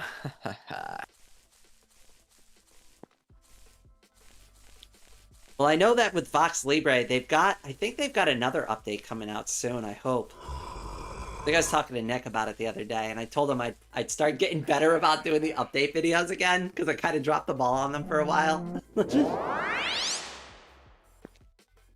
Yeah, I saw like a month or two ago in the VoxeLibre Discord that they were planning on like redoing potions. Have they done that yet? I haven't noticed anything yet. I can ask Nick about that and see if he has any info. I lost my minecart. Well, that's okay, because I have /home. So, like, I can get to the other side of the nether portal pretty quickly. Yeah. I've still got mine.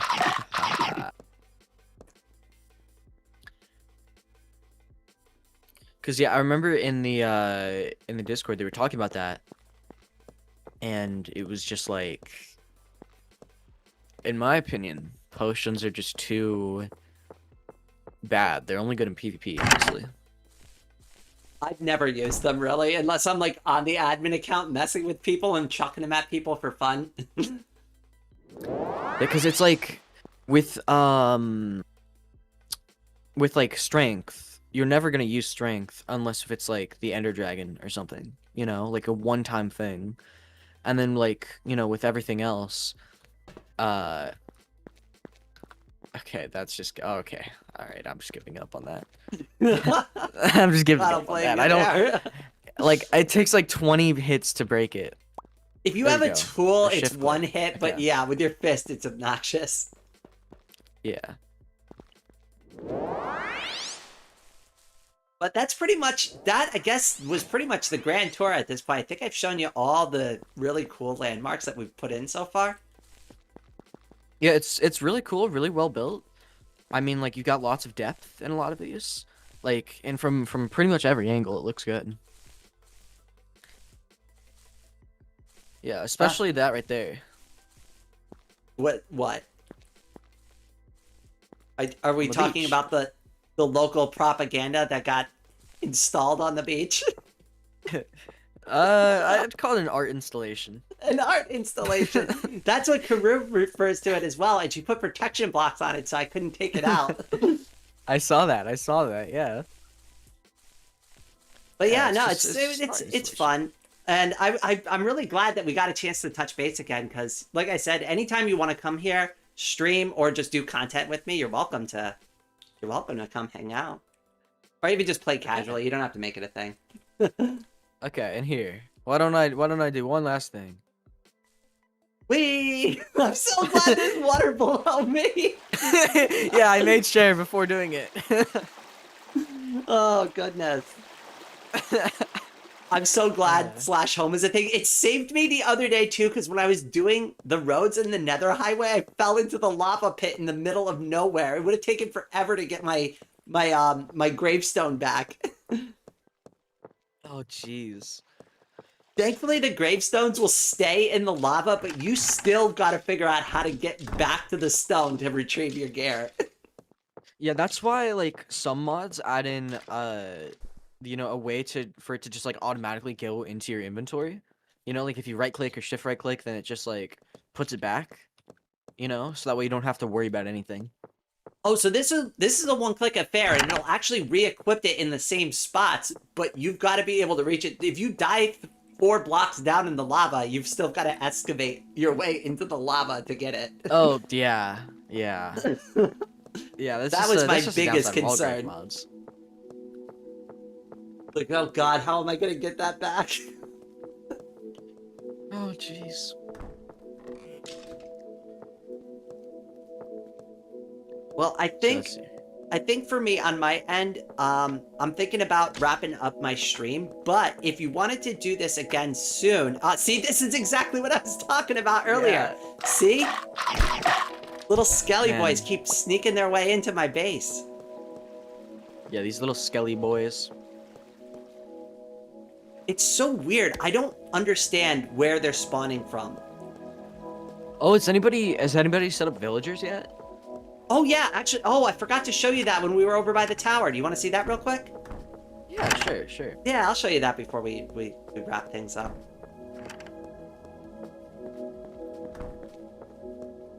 It's over by Peter's tower, so they put it in the basement. I'm gonna call it the basement, even though it's like kind of like the first floor. Interesting. Not quite the basement, but also a basement. Well, the basement is where so the true basement is where Yuri and Yowie live, and they're the ones who create the other villagers, and they live in the Oh, basement.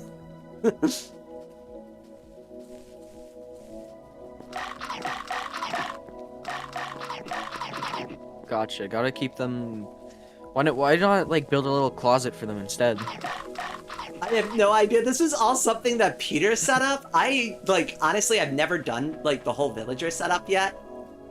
So like when I just logged in one day, like this building was here, all of this was set up. Like Peter had put a lot of work into it. Oh, I see Yuri and Yowie. Wow. So good to see that they're out of the closet. I love that. Oh my god. But yeah, we have an ender chest here, crafting chest, and like not all of them, but a good chunk of them are here. Like the ones you'd really want, like mending and stuff like that. It's still the. Yeah, I must say though, Mine Colonia definitely does do the villagers better.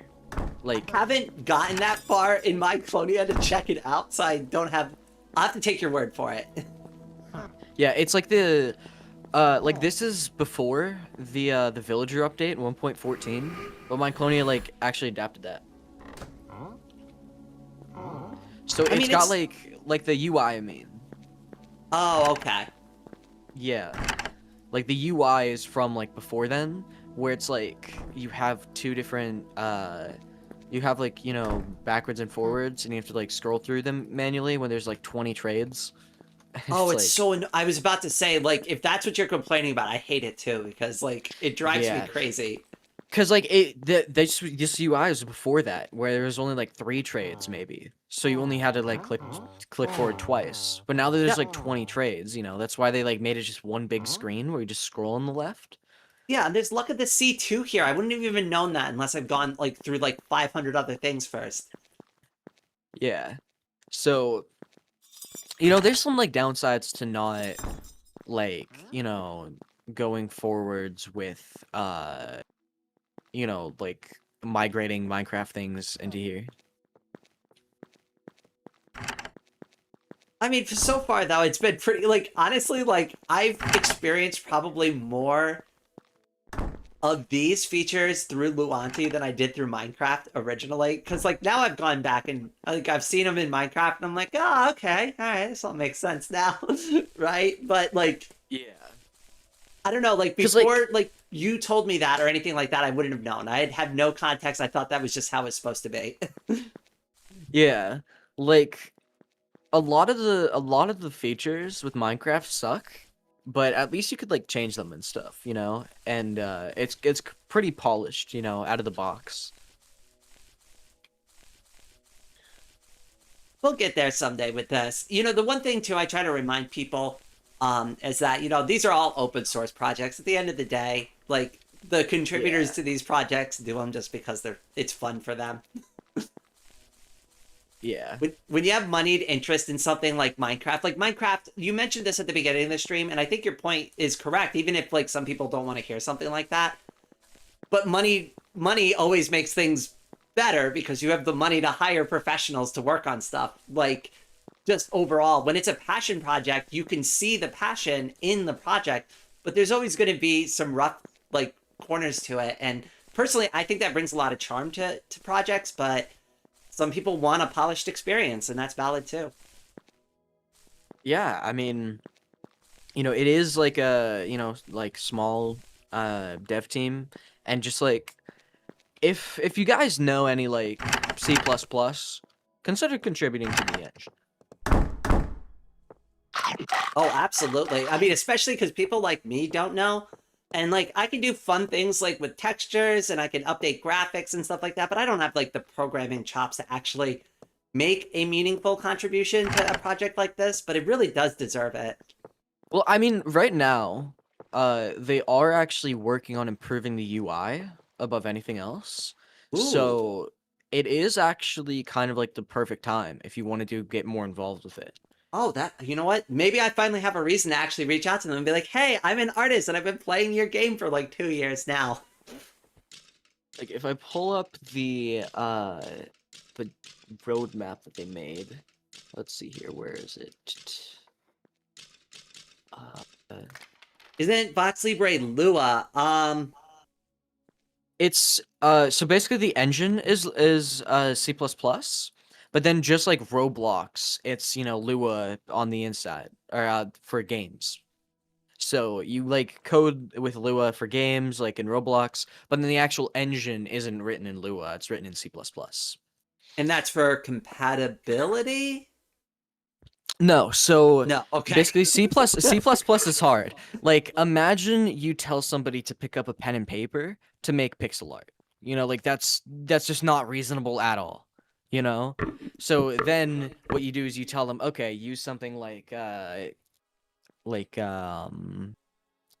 Photoshop, right? It might not be the best option, but at least it's better." And so like, you know, it's like it's the difference between trying to code with sticks and trying to code with help. Fair enough. I mean, hey, that analogy worked out pretty good for me, so that actually does make sense. Yeah. Like Python is it's like the language that people start with because of how easy it is. Lua is closer to that than C++. Like C++ is like what the people with like degrees code in. Okay, all right, that's fair enough. Yeah. Although of course I'm exaggerating a little bit, but you get the idea. One's hard, one's easy. You want to code with the hard one because it's better, but you know, the worst one is easier for people to use and like it's got some, you know, pretty easy features to like you Well, just it do gets- like mindtest.add block and then you say the name of the block. Like it's not like anything complicated. That actually might be simple enough for me to learn something. Yeah. Like let me send you a little snippet of some Okay. code. All right, let me pull it up. I'm gonna log out of my game here to just for anybody in chat. So just so you know too, I'm about to log out of my client. Okay, so if I pull up, let me just do a block that I added because it's, you know, pretty simple. So if I go over to here and if we do, yeah, so this is how you make a block.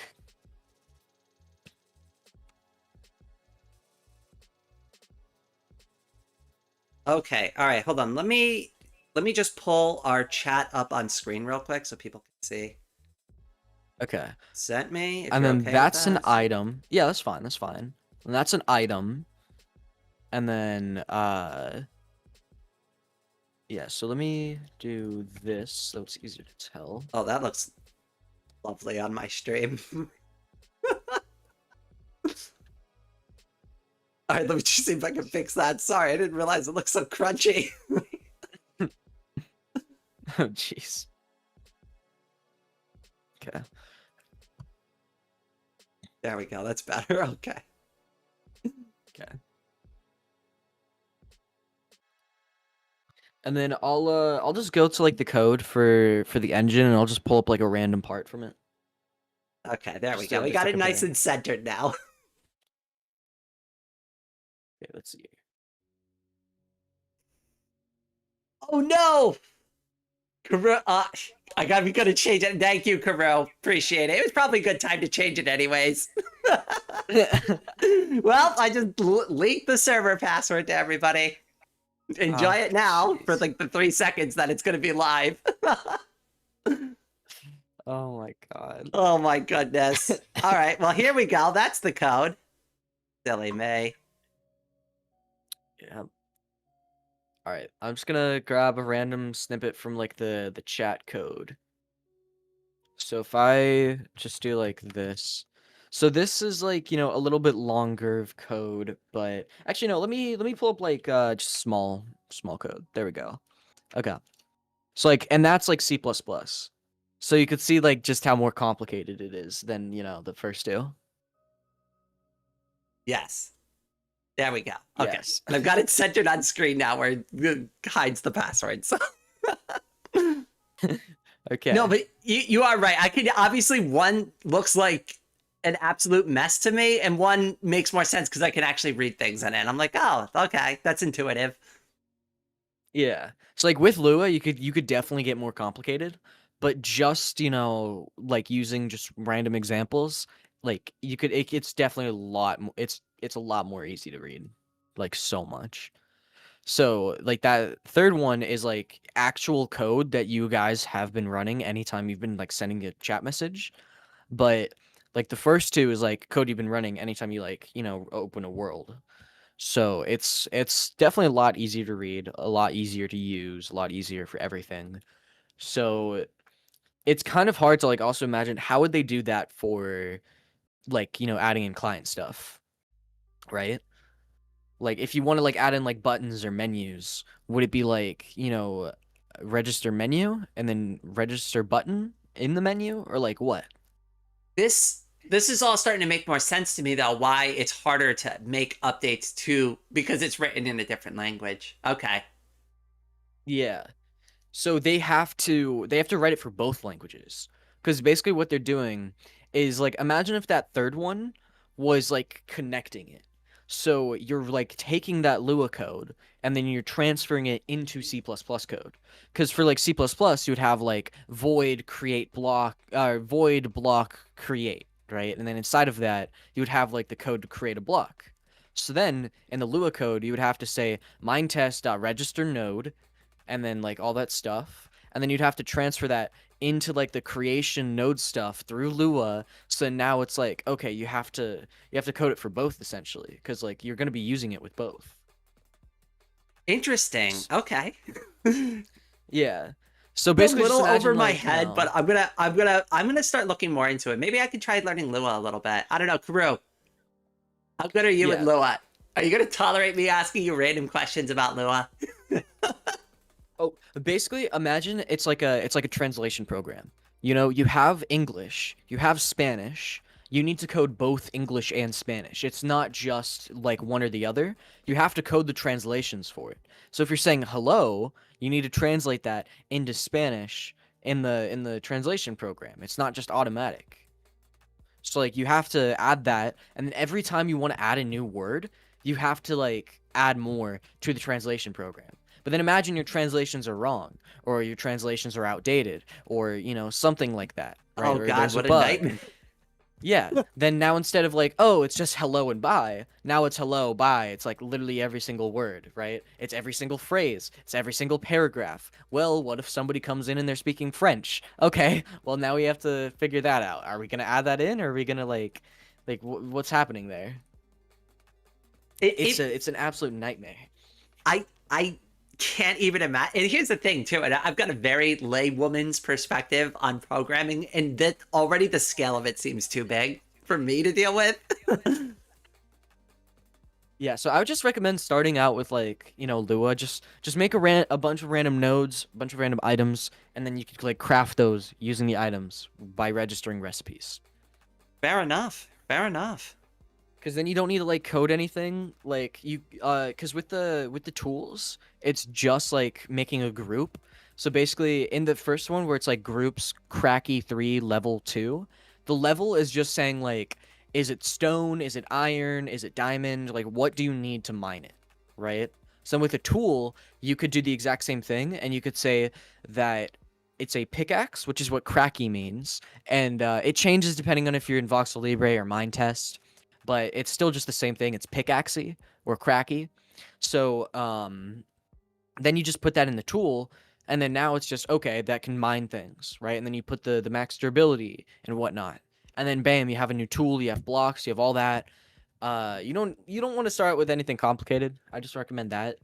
What I want to be able Yeah. to do is, as an artist, and this is really simple for me, I just need to be able to add new blocks and sometimes new things if I texture them. That's it. If I want to make a new block, I just want to be able to add it to the game, and that's it. Yeah, then all you need is just that first one right there. You just Oh, put the description, which is the name of it. I don't know why they called it description when it's the name of it, but whatever. And then you have the tiles, which is just like, you know how there's like 6 faces of a cube? yeah. If you just do one, then that's gonna be the texture for all faces. If you do, I think like 2 or 3, then it's like top and bottom, but then the sides are all different, like the furnace. But then if you do like all of them, then you can like manually set each face to be something different. I forget. There's documentation for that. But you know, like you could do like how I've there, just silver block.png.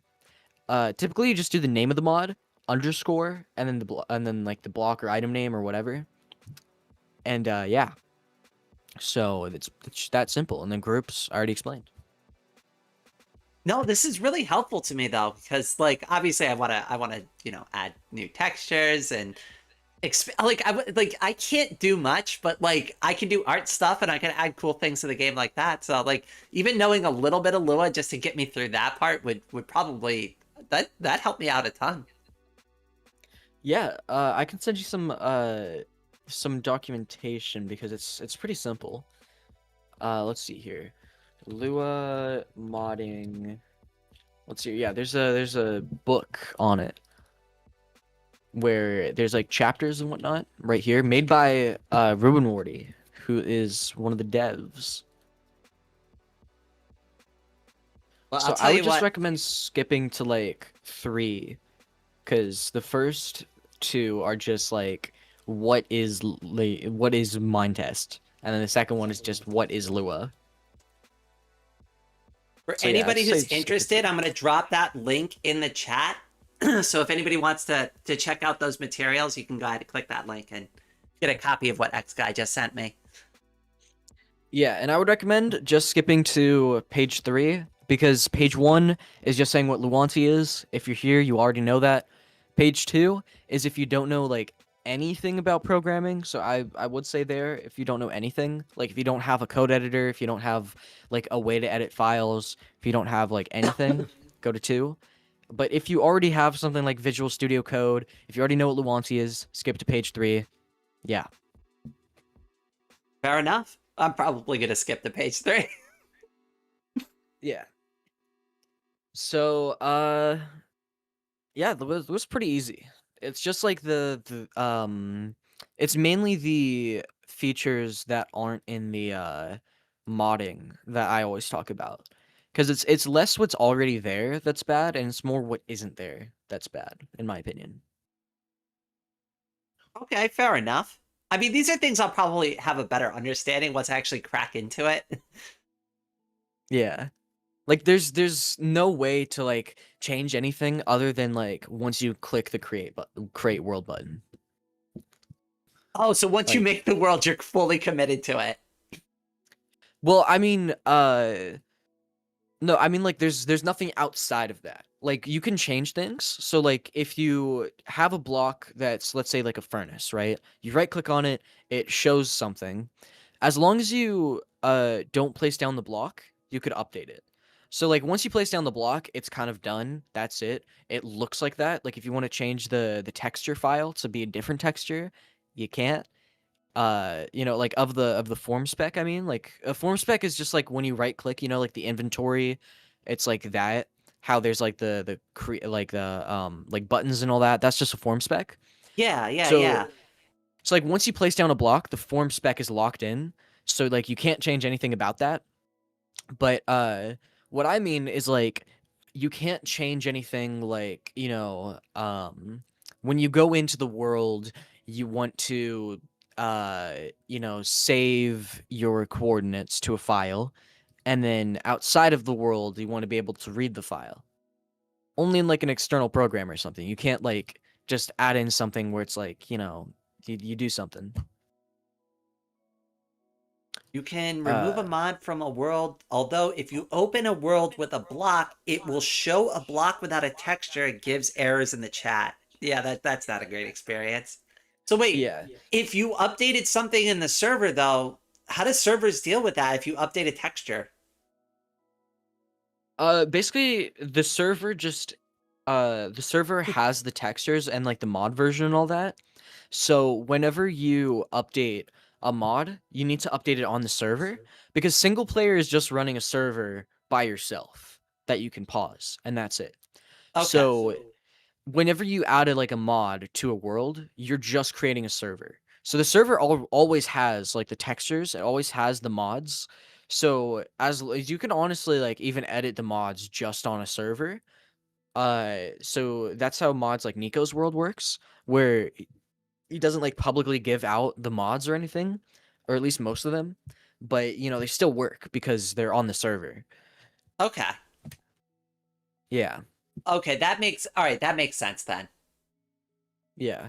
So like a lot of like mods, like if you want to add in like a race thing where it's like, you know, elf or human or whatever, it's very complicated because you need to store everything on the server, and you can't do things like, you know, cross world characters.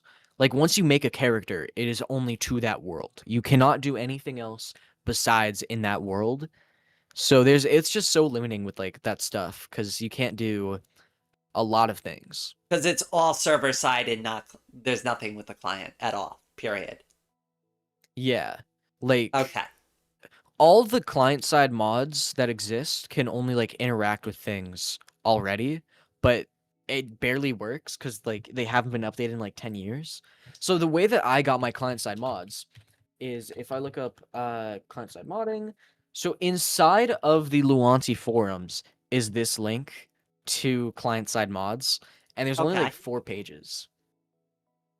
And like that's everything. That's like requesting mods, that's uploading mods, that's for like everything related to it. And there's only 4 pages.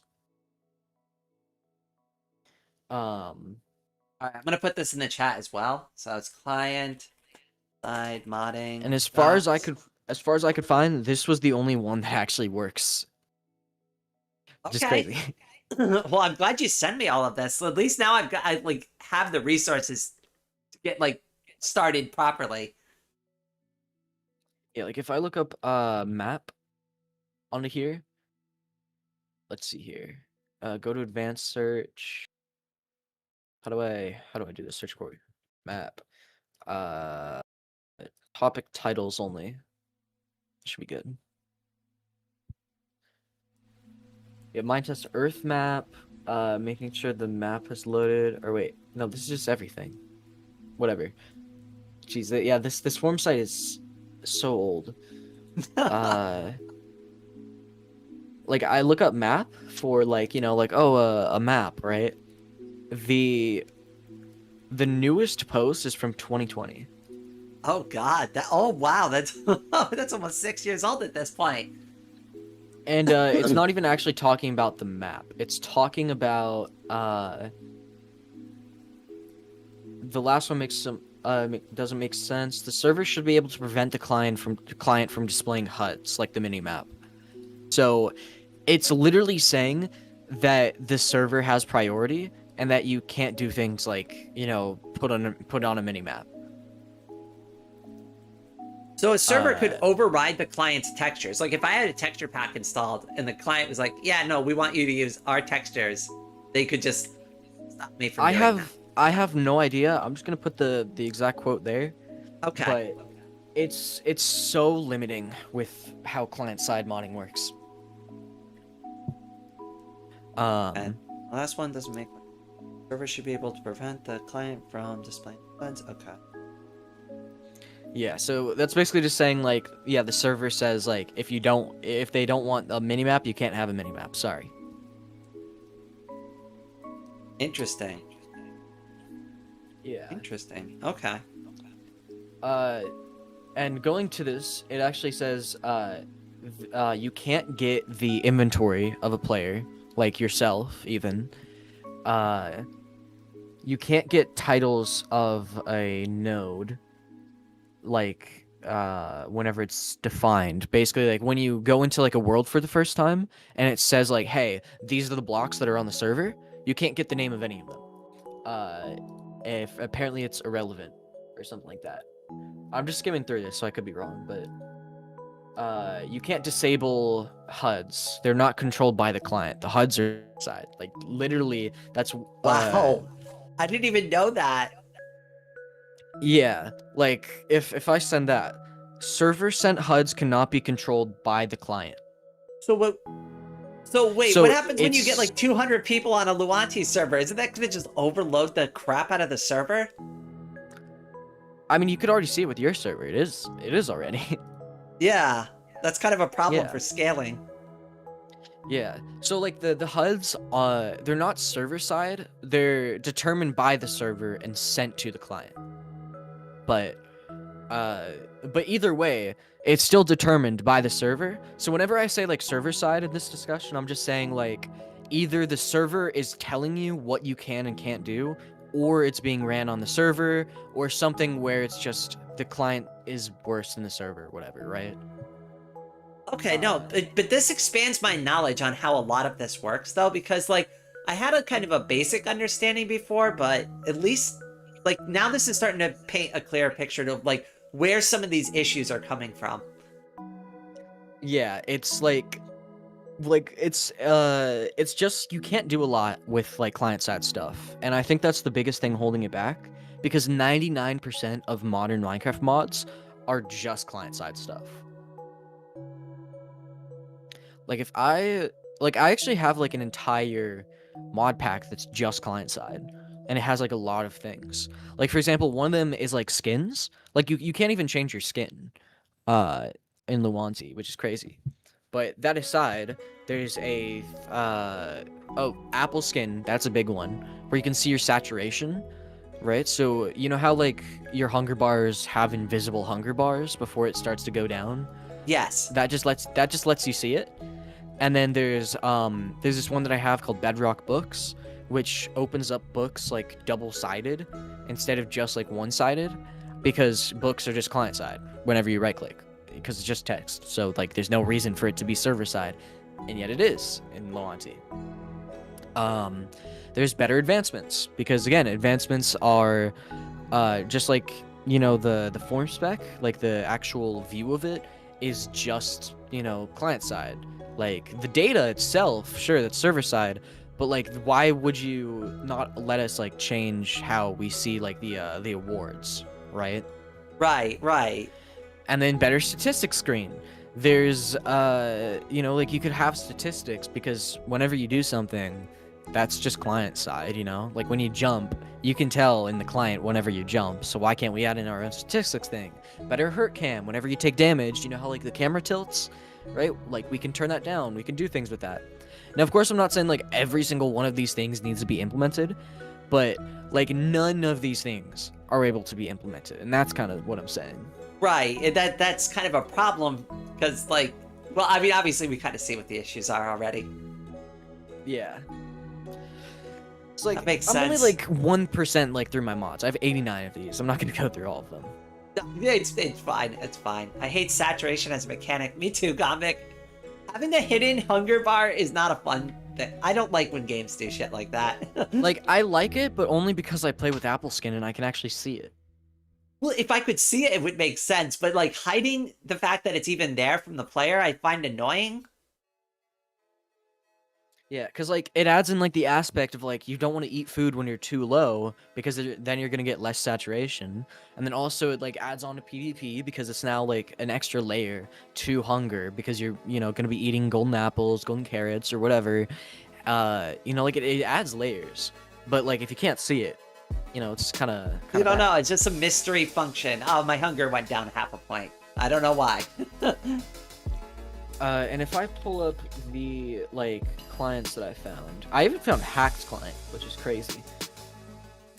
The hacked client was the only one that came like pre-compiled, which is crazy.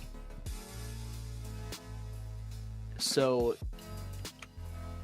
I do this one, then Luanti client, there was the Opal client and Eclipse client, and then there's probably another one, but whatever. So those are non-hacked clients, so they just like add in things like being able to use free cam, being able to like Oh, that's cool. yeah, being able to use free cam, for example, being able to zoom. Okay, well that one you need zoom privilege, which is stupid, but let me look at the Eclipse client one again. I'm dropping a link for anybody who's interested in this client into the chat. Yeah, so there's tons of, there's like a few of these. There's like I think 3 or 4 clients, but the fact that you need to like recompile it completely and you can't just like download, you know, some of these, kind of crazy. Yeah, I'm gonna be honest with you. I'm probably gonna need somebody to help me recompile something. Probably at least the first time. And here, I'll send you the hack client, but I'm gonna like blur. I'm gonna like put it behind A spoiler spoilers. thing? Yeah, I appreciate that. Thank you. Yeah, I won't click on that. Actually, I'll wait till after we're done. Then let me put it inside of the like don't send the like preview thingy, so that way I don't accidentally. Okay.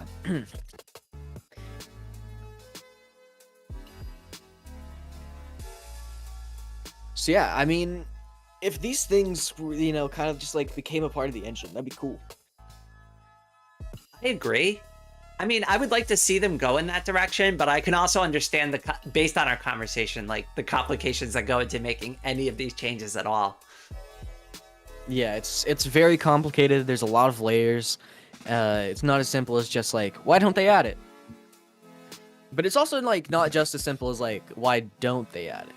You know, because like there are things like these that do already exist. So if they were to like, you know, maybe reach out to some of these people, or if some of these people were to, instead of like focusing on the client, if, you know, the devs express like, hey, like we're interested in like adding these features, then maybe they could like work on the client itself rather than just like these things. Although Right. of course these things don't add in like Lua support, which would be like a super big thing. So these guys might just be like C++ developers, not Lua developers, so they don't have that knowledge, which, you know, again, is another layer. So yeah, it's very complex, but hopefully this gives people like a little bit of insight as to like why I say the things that I do, and, you know, like my thoughts about all this stuff. I mean, I've always appreciated your insight, and I think honestly it's good to bring these things up, and the way that you've always brought up any of the issues like regarding like the things you've been concerned about have always been done in a really professional way. I appreciate your candor when you speak about these issues, which you don't see often enough with people, because like a lot of people just go immediately into trash talk mode, and you actually have like real reasons why you are saying the things you're saying and why they should be fixed. Yeah, I mean, because it's not just like it's not as like simple as like black and white, where it's like, you know, just add it. You know, it's a lot more than that. Just fix it. Just fix it. You can do it, right? Just fix click it. a button. Just fix it. Yeah, just just add it fix to it, the game. Notch.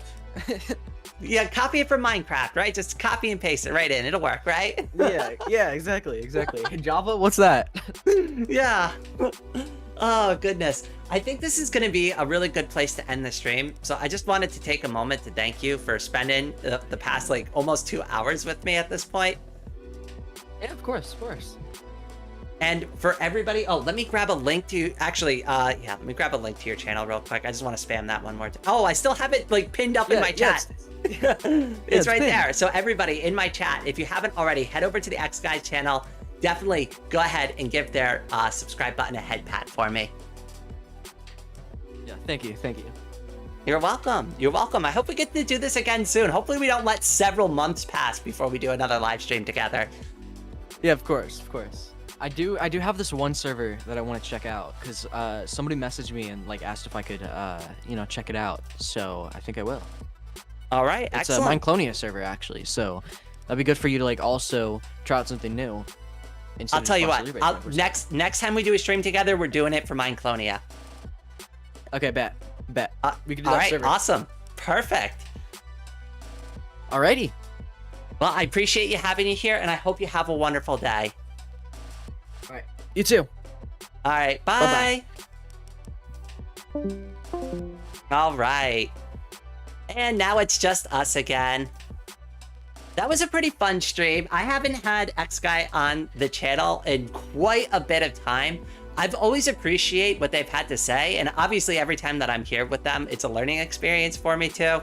I feel a little bad because we got so into some of the conversations that I had a little trouble keeping up with the chat. But anybody who's a regular here kind of knows that happens anyways whenever we have guests on stream. So I hope everybody had a good time and got a chance to learn some like really cool things about Luanti, maybe some programming. And if you hadn't seen the server at all yet, or checked out like any of the VoxeLibre stuff we've been doing, well, then that was a good opportunity to just check out what people have been doing on the server. Oh, it's fine, Maddie. I know. I appreciate that you've been listening in, though. Kuru Super head patted $20, saying you were a cutie in an evil way. Hee hee hee. 3. Kuro, you're glitching me out at the end of the stream. Oh my goodness. Oh my goodness. All right, so first, head pats in the chat for Kuro. Oh my goodness. Thank you so much for the super head pat. And also, since this is relevant, all right, so we've been looking at my drawing like this whole live stream. Well, hold on, let me close that. All right, so let me pull the drawing back up, right? So remember how there was this drawing, right? We've been looking at this all live stream. It's great, right? It's wonderful. Lovely drawing, right? So there was somebody, I was having a chat exchange. Let me pull this up in Discord real quick. I put this in the quotes thing because it was so funny when they said it, like what their comment was on the drawing. Hold on, let me find it. Where is it? Where is it? Where's the quotes thing? Where did I put it? Sharing is caring. Ah, there it is. Okay, cool. Yeah. All right, so let me pull this up in Discord. Let me pull Discord back open on the stream again. All right, so it was a comment on the picture that you were just seeing. And where is it? There's the button. And it says, all right, so this is from Jenny, and he says, something, Rankarat. And I was like, that would imply that I can go super cutie. I will report you to your Discord if you imply that you can't. I don't know, I'm sorry, I just thought that was so funny. It was very cute. Very endearing. I always love when people like write silly stuff like that on my drawings. So I just wanted to show that off real quick. I thought it was I mean, you haven't brought me to cutie court yet. We haven't done a cutie conviction. Listen, I still want a trial with my cutie peers, okay?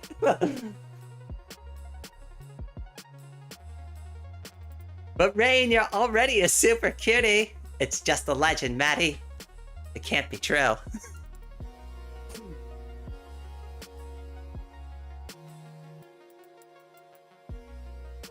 That would be a fun drawing. I was talking about that in the Discord this morning, though. I was like, that would be such a fun drawing, right? You can make the Super Saiyan hair trans flag color, right? And like, it just like, it works. Like, I think I can make the concept work. If I really wanted to go for a drawing like that. You know what they will decide. Hey, listen. Listen, you know, we still got to do the trial, right? You still got to go through the motions, even if you already know what the outcome is gonna be. We don't need a trial. Oh God. We need a trial. This is starting to sound like kangaroo court. Oh goodness. So for anybody who missed it though, I'm going back to live streaming a couple more times a week. I just needed a little break for the past couple of weeks to get everything set up on the new channels and stuff. But now that things are like kind of settling back down, I can finally like get back into drawing.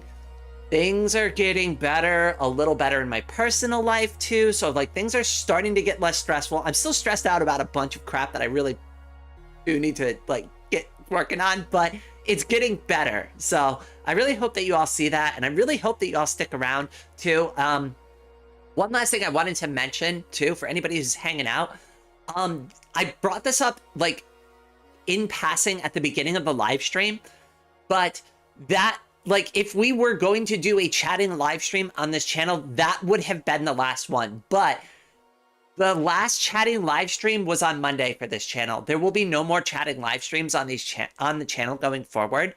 I will be doing the chatting live streams on my new Slice of Life channel, and I will be updating that in the Discord. So anybody who hangs out in the Discord, they click the links there. You'll all automatically get an alert for like the new channel and for those live streams. But I do want to help grow those channels and like kind of establish what they're about. So when we do chatting live streams, if I do art and drawing live streams, they're going to be on the appropriate channels. And the only channel left to set up still that I'm still working on is the art channel, and I'm hoping to have that done by the end of this week, by at least the end of the weekend. So, woo, lights at the end of the tunnel. We're almost there. Oh my goodness, it's way too much work, but hey, I did this to myself. It's a cutie court, not a kangaroo court. All right, you got me there. You do got me there. This was fun. I'm glad everybody had a good time. You know, it's so good to like to do this. And like, here's the thing, when things start getting really bad in the background, like the streams obviously, like, cause like streaming normally does like put a certain level of stress. I don't know if anybody here like actually has live streamed for like several hours like before. Like I know a lot of you are consumers of live stream content, but I only know a couple people that are in the chat that have actually done live streams. And for as much fun as they can be, they are absolutely exhausting. Some of these live streams, I kid you not, I put so much of myself into it. I get so into it that when I end the live stream, I'm like, my hands are shaking. Like, I physically exerted myself by sitting here and just getting so excited. And it's fun. I love it. I wouldn't do anything else. But when things are bad and things are stressful and you still got to put that same level of energy into the things you love, well, then it stops kind of becoming the thing you love and it starts just becoming more stress.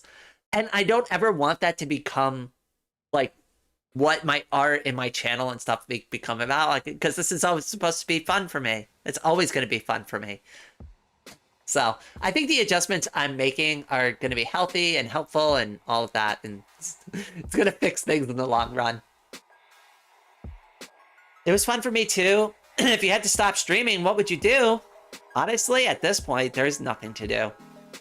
I'm still waiting for, and this is just me talking about like some of my personal stuff, right? But like, let's just be realistic. I'm still waiting for my SSI disability application to go through, which I've been waiting a long time because of the Doge cuts, and then the government shut down recently. So all of that got like stalled out for that. And then there is some part-time work that I can participate in, but it's already hard enough to find a job. And it's even harder to find a part-time job that kind of fits into like the requirements of the disability program, so that I'm not like over or under working, right? Because like they only want you to work like a certain amount of hours if you do want to qualify for disability. So it's like, it's tough. They put you in like a really bad like kind of corner, and it's just like kind of a sit and wait game. It's a sit and wait for us to respond to you. And like, that's the worst part about it, is I'm just waiting for them to just say, hey, come on in. It's your turn to come talk to us again for the second time. Because we've already done this once and we need to do it again. Because apparently and this is the thing that was like messed up when I had the conversation with the lawyer. And he's like, oh yeah, it's normal to get denied on the first like attempt. I'm like, it's normal? It's normal. And they're like, yeah, unless you're really messed up, they're not going to accept you. They always decline everybody the first time. I'm like, are you serious? Like, is that really how our system is set up? Because that's obnoxious. So basically what had happened is I went through the first set and it was totally normal. I got a response within like 3 months, and I went to the appointment, and it was all basically like the way the lawyer said it was going to be. And then he's like, okay, well, now we go through the appeal and we get to have a hearing, and we get to present our evidence more thoroughly, and they get to ask you questions. And I was like, okay, that's cool. And he's like, great, we're just going to wait for them to respond. And like, that's the part I've been stuck on all these months. And it sucks because like, if I gave up streaming, right, I would have nothing to do. I would literally just be laying in my bed all day, because like, I don't really have anywhere to go. My hips don't work properly. My left leg doesn't work properly. So I can't like go on walks and hike and go kayaking. It's not like a vacation for me, right? It's not like I go and do anything. It's like, this is what I do for now until like I can get other things going better in my life, I guess. I don't know. I don't have a better way to articulate that. Oh, it takes so many attempts. It's like passing the bar at law school. You almost never make it the first time, even if you're doing due diligence. And that's the thing too, that they kind of, because I was like, oh, well, like what he told me is like, unless it's like really obvious. And I was like, well, I have a giant metal plate in my hip and I got ran over by a truck. I'm like, it should be pretty obvious, right? I guess that wasn't obvious enough. I guess that wasn't obvious enough. I guess not, right? I guess I need somebody to have a second opinion on that. Yeah, it was the same here when I applied for a pension. Got denied the first time, and apparently that is normal because very few people challenge the denial and it saves the money. Yeah, but that sucks because I really need it. Like, that's the thing. Like, I really need health insurance, and I really need just... And that's the thing. I'm not looking for a big handout. I'm not looking for a free ride. But, like, please, at least give me the health insurance. At least give me the health insurance, right? Like, if you're going to stiff me on the cash, at least give me the health insurance. Please, please. I will beg the judge for that. Like, you got to give me something. I can't, like, do it all on my own, though. I can't do it all on my own. That's why I'm asking for help.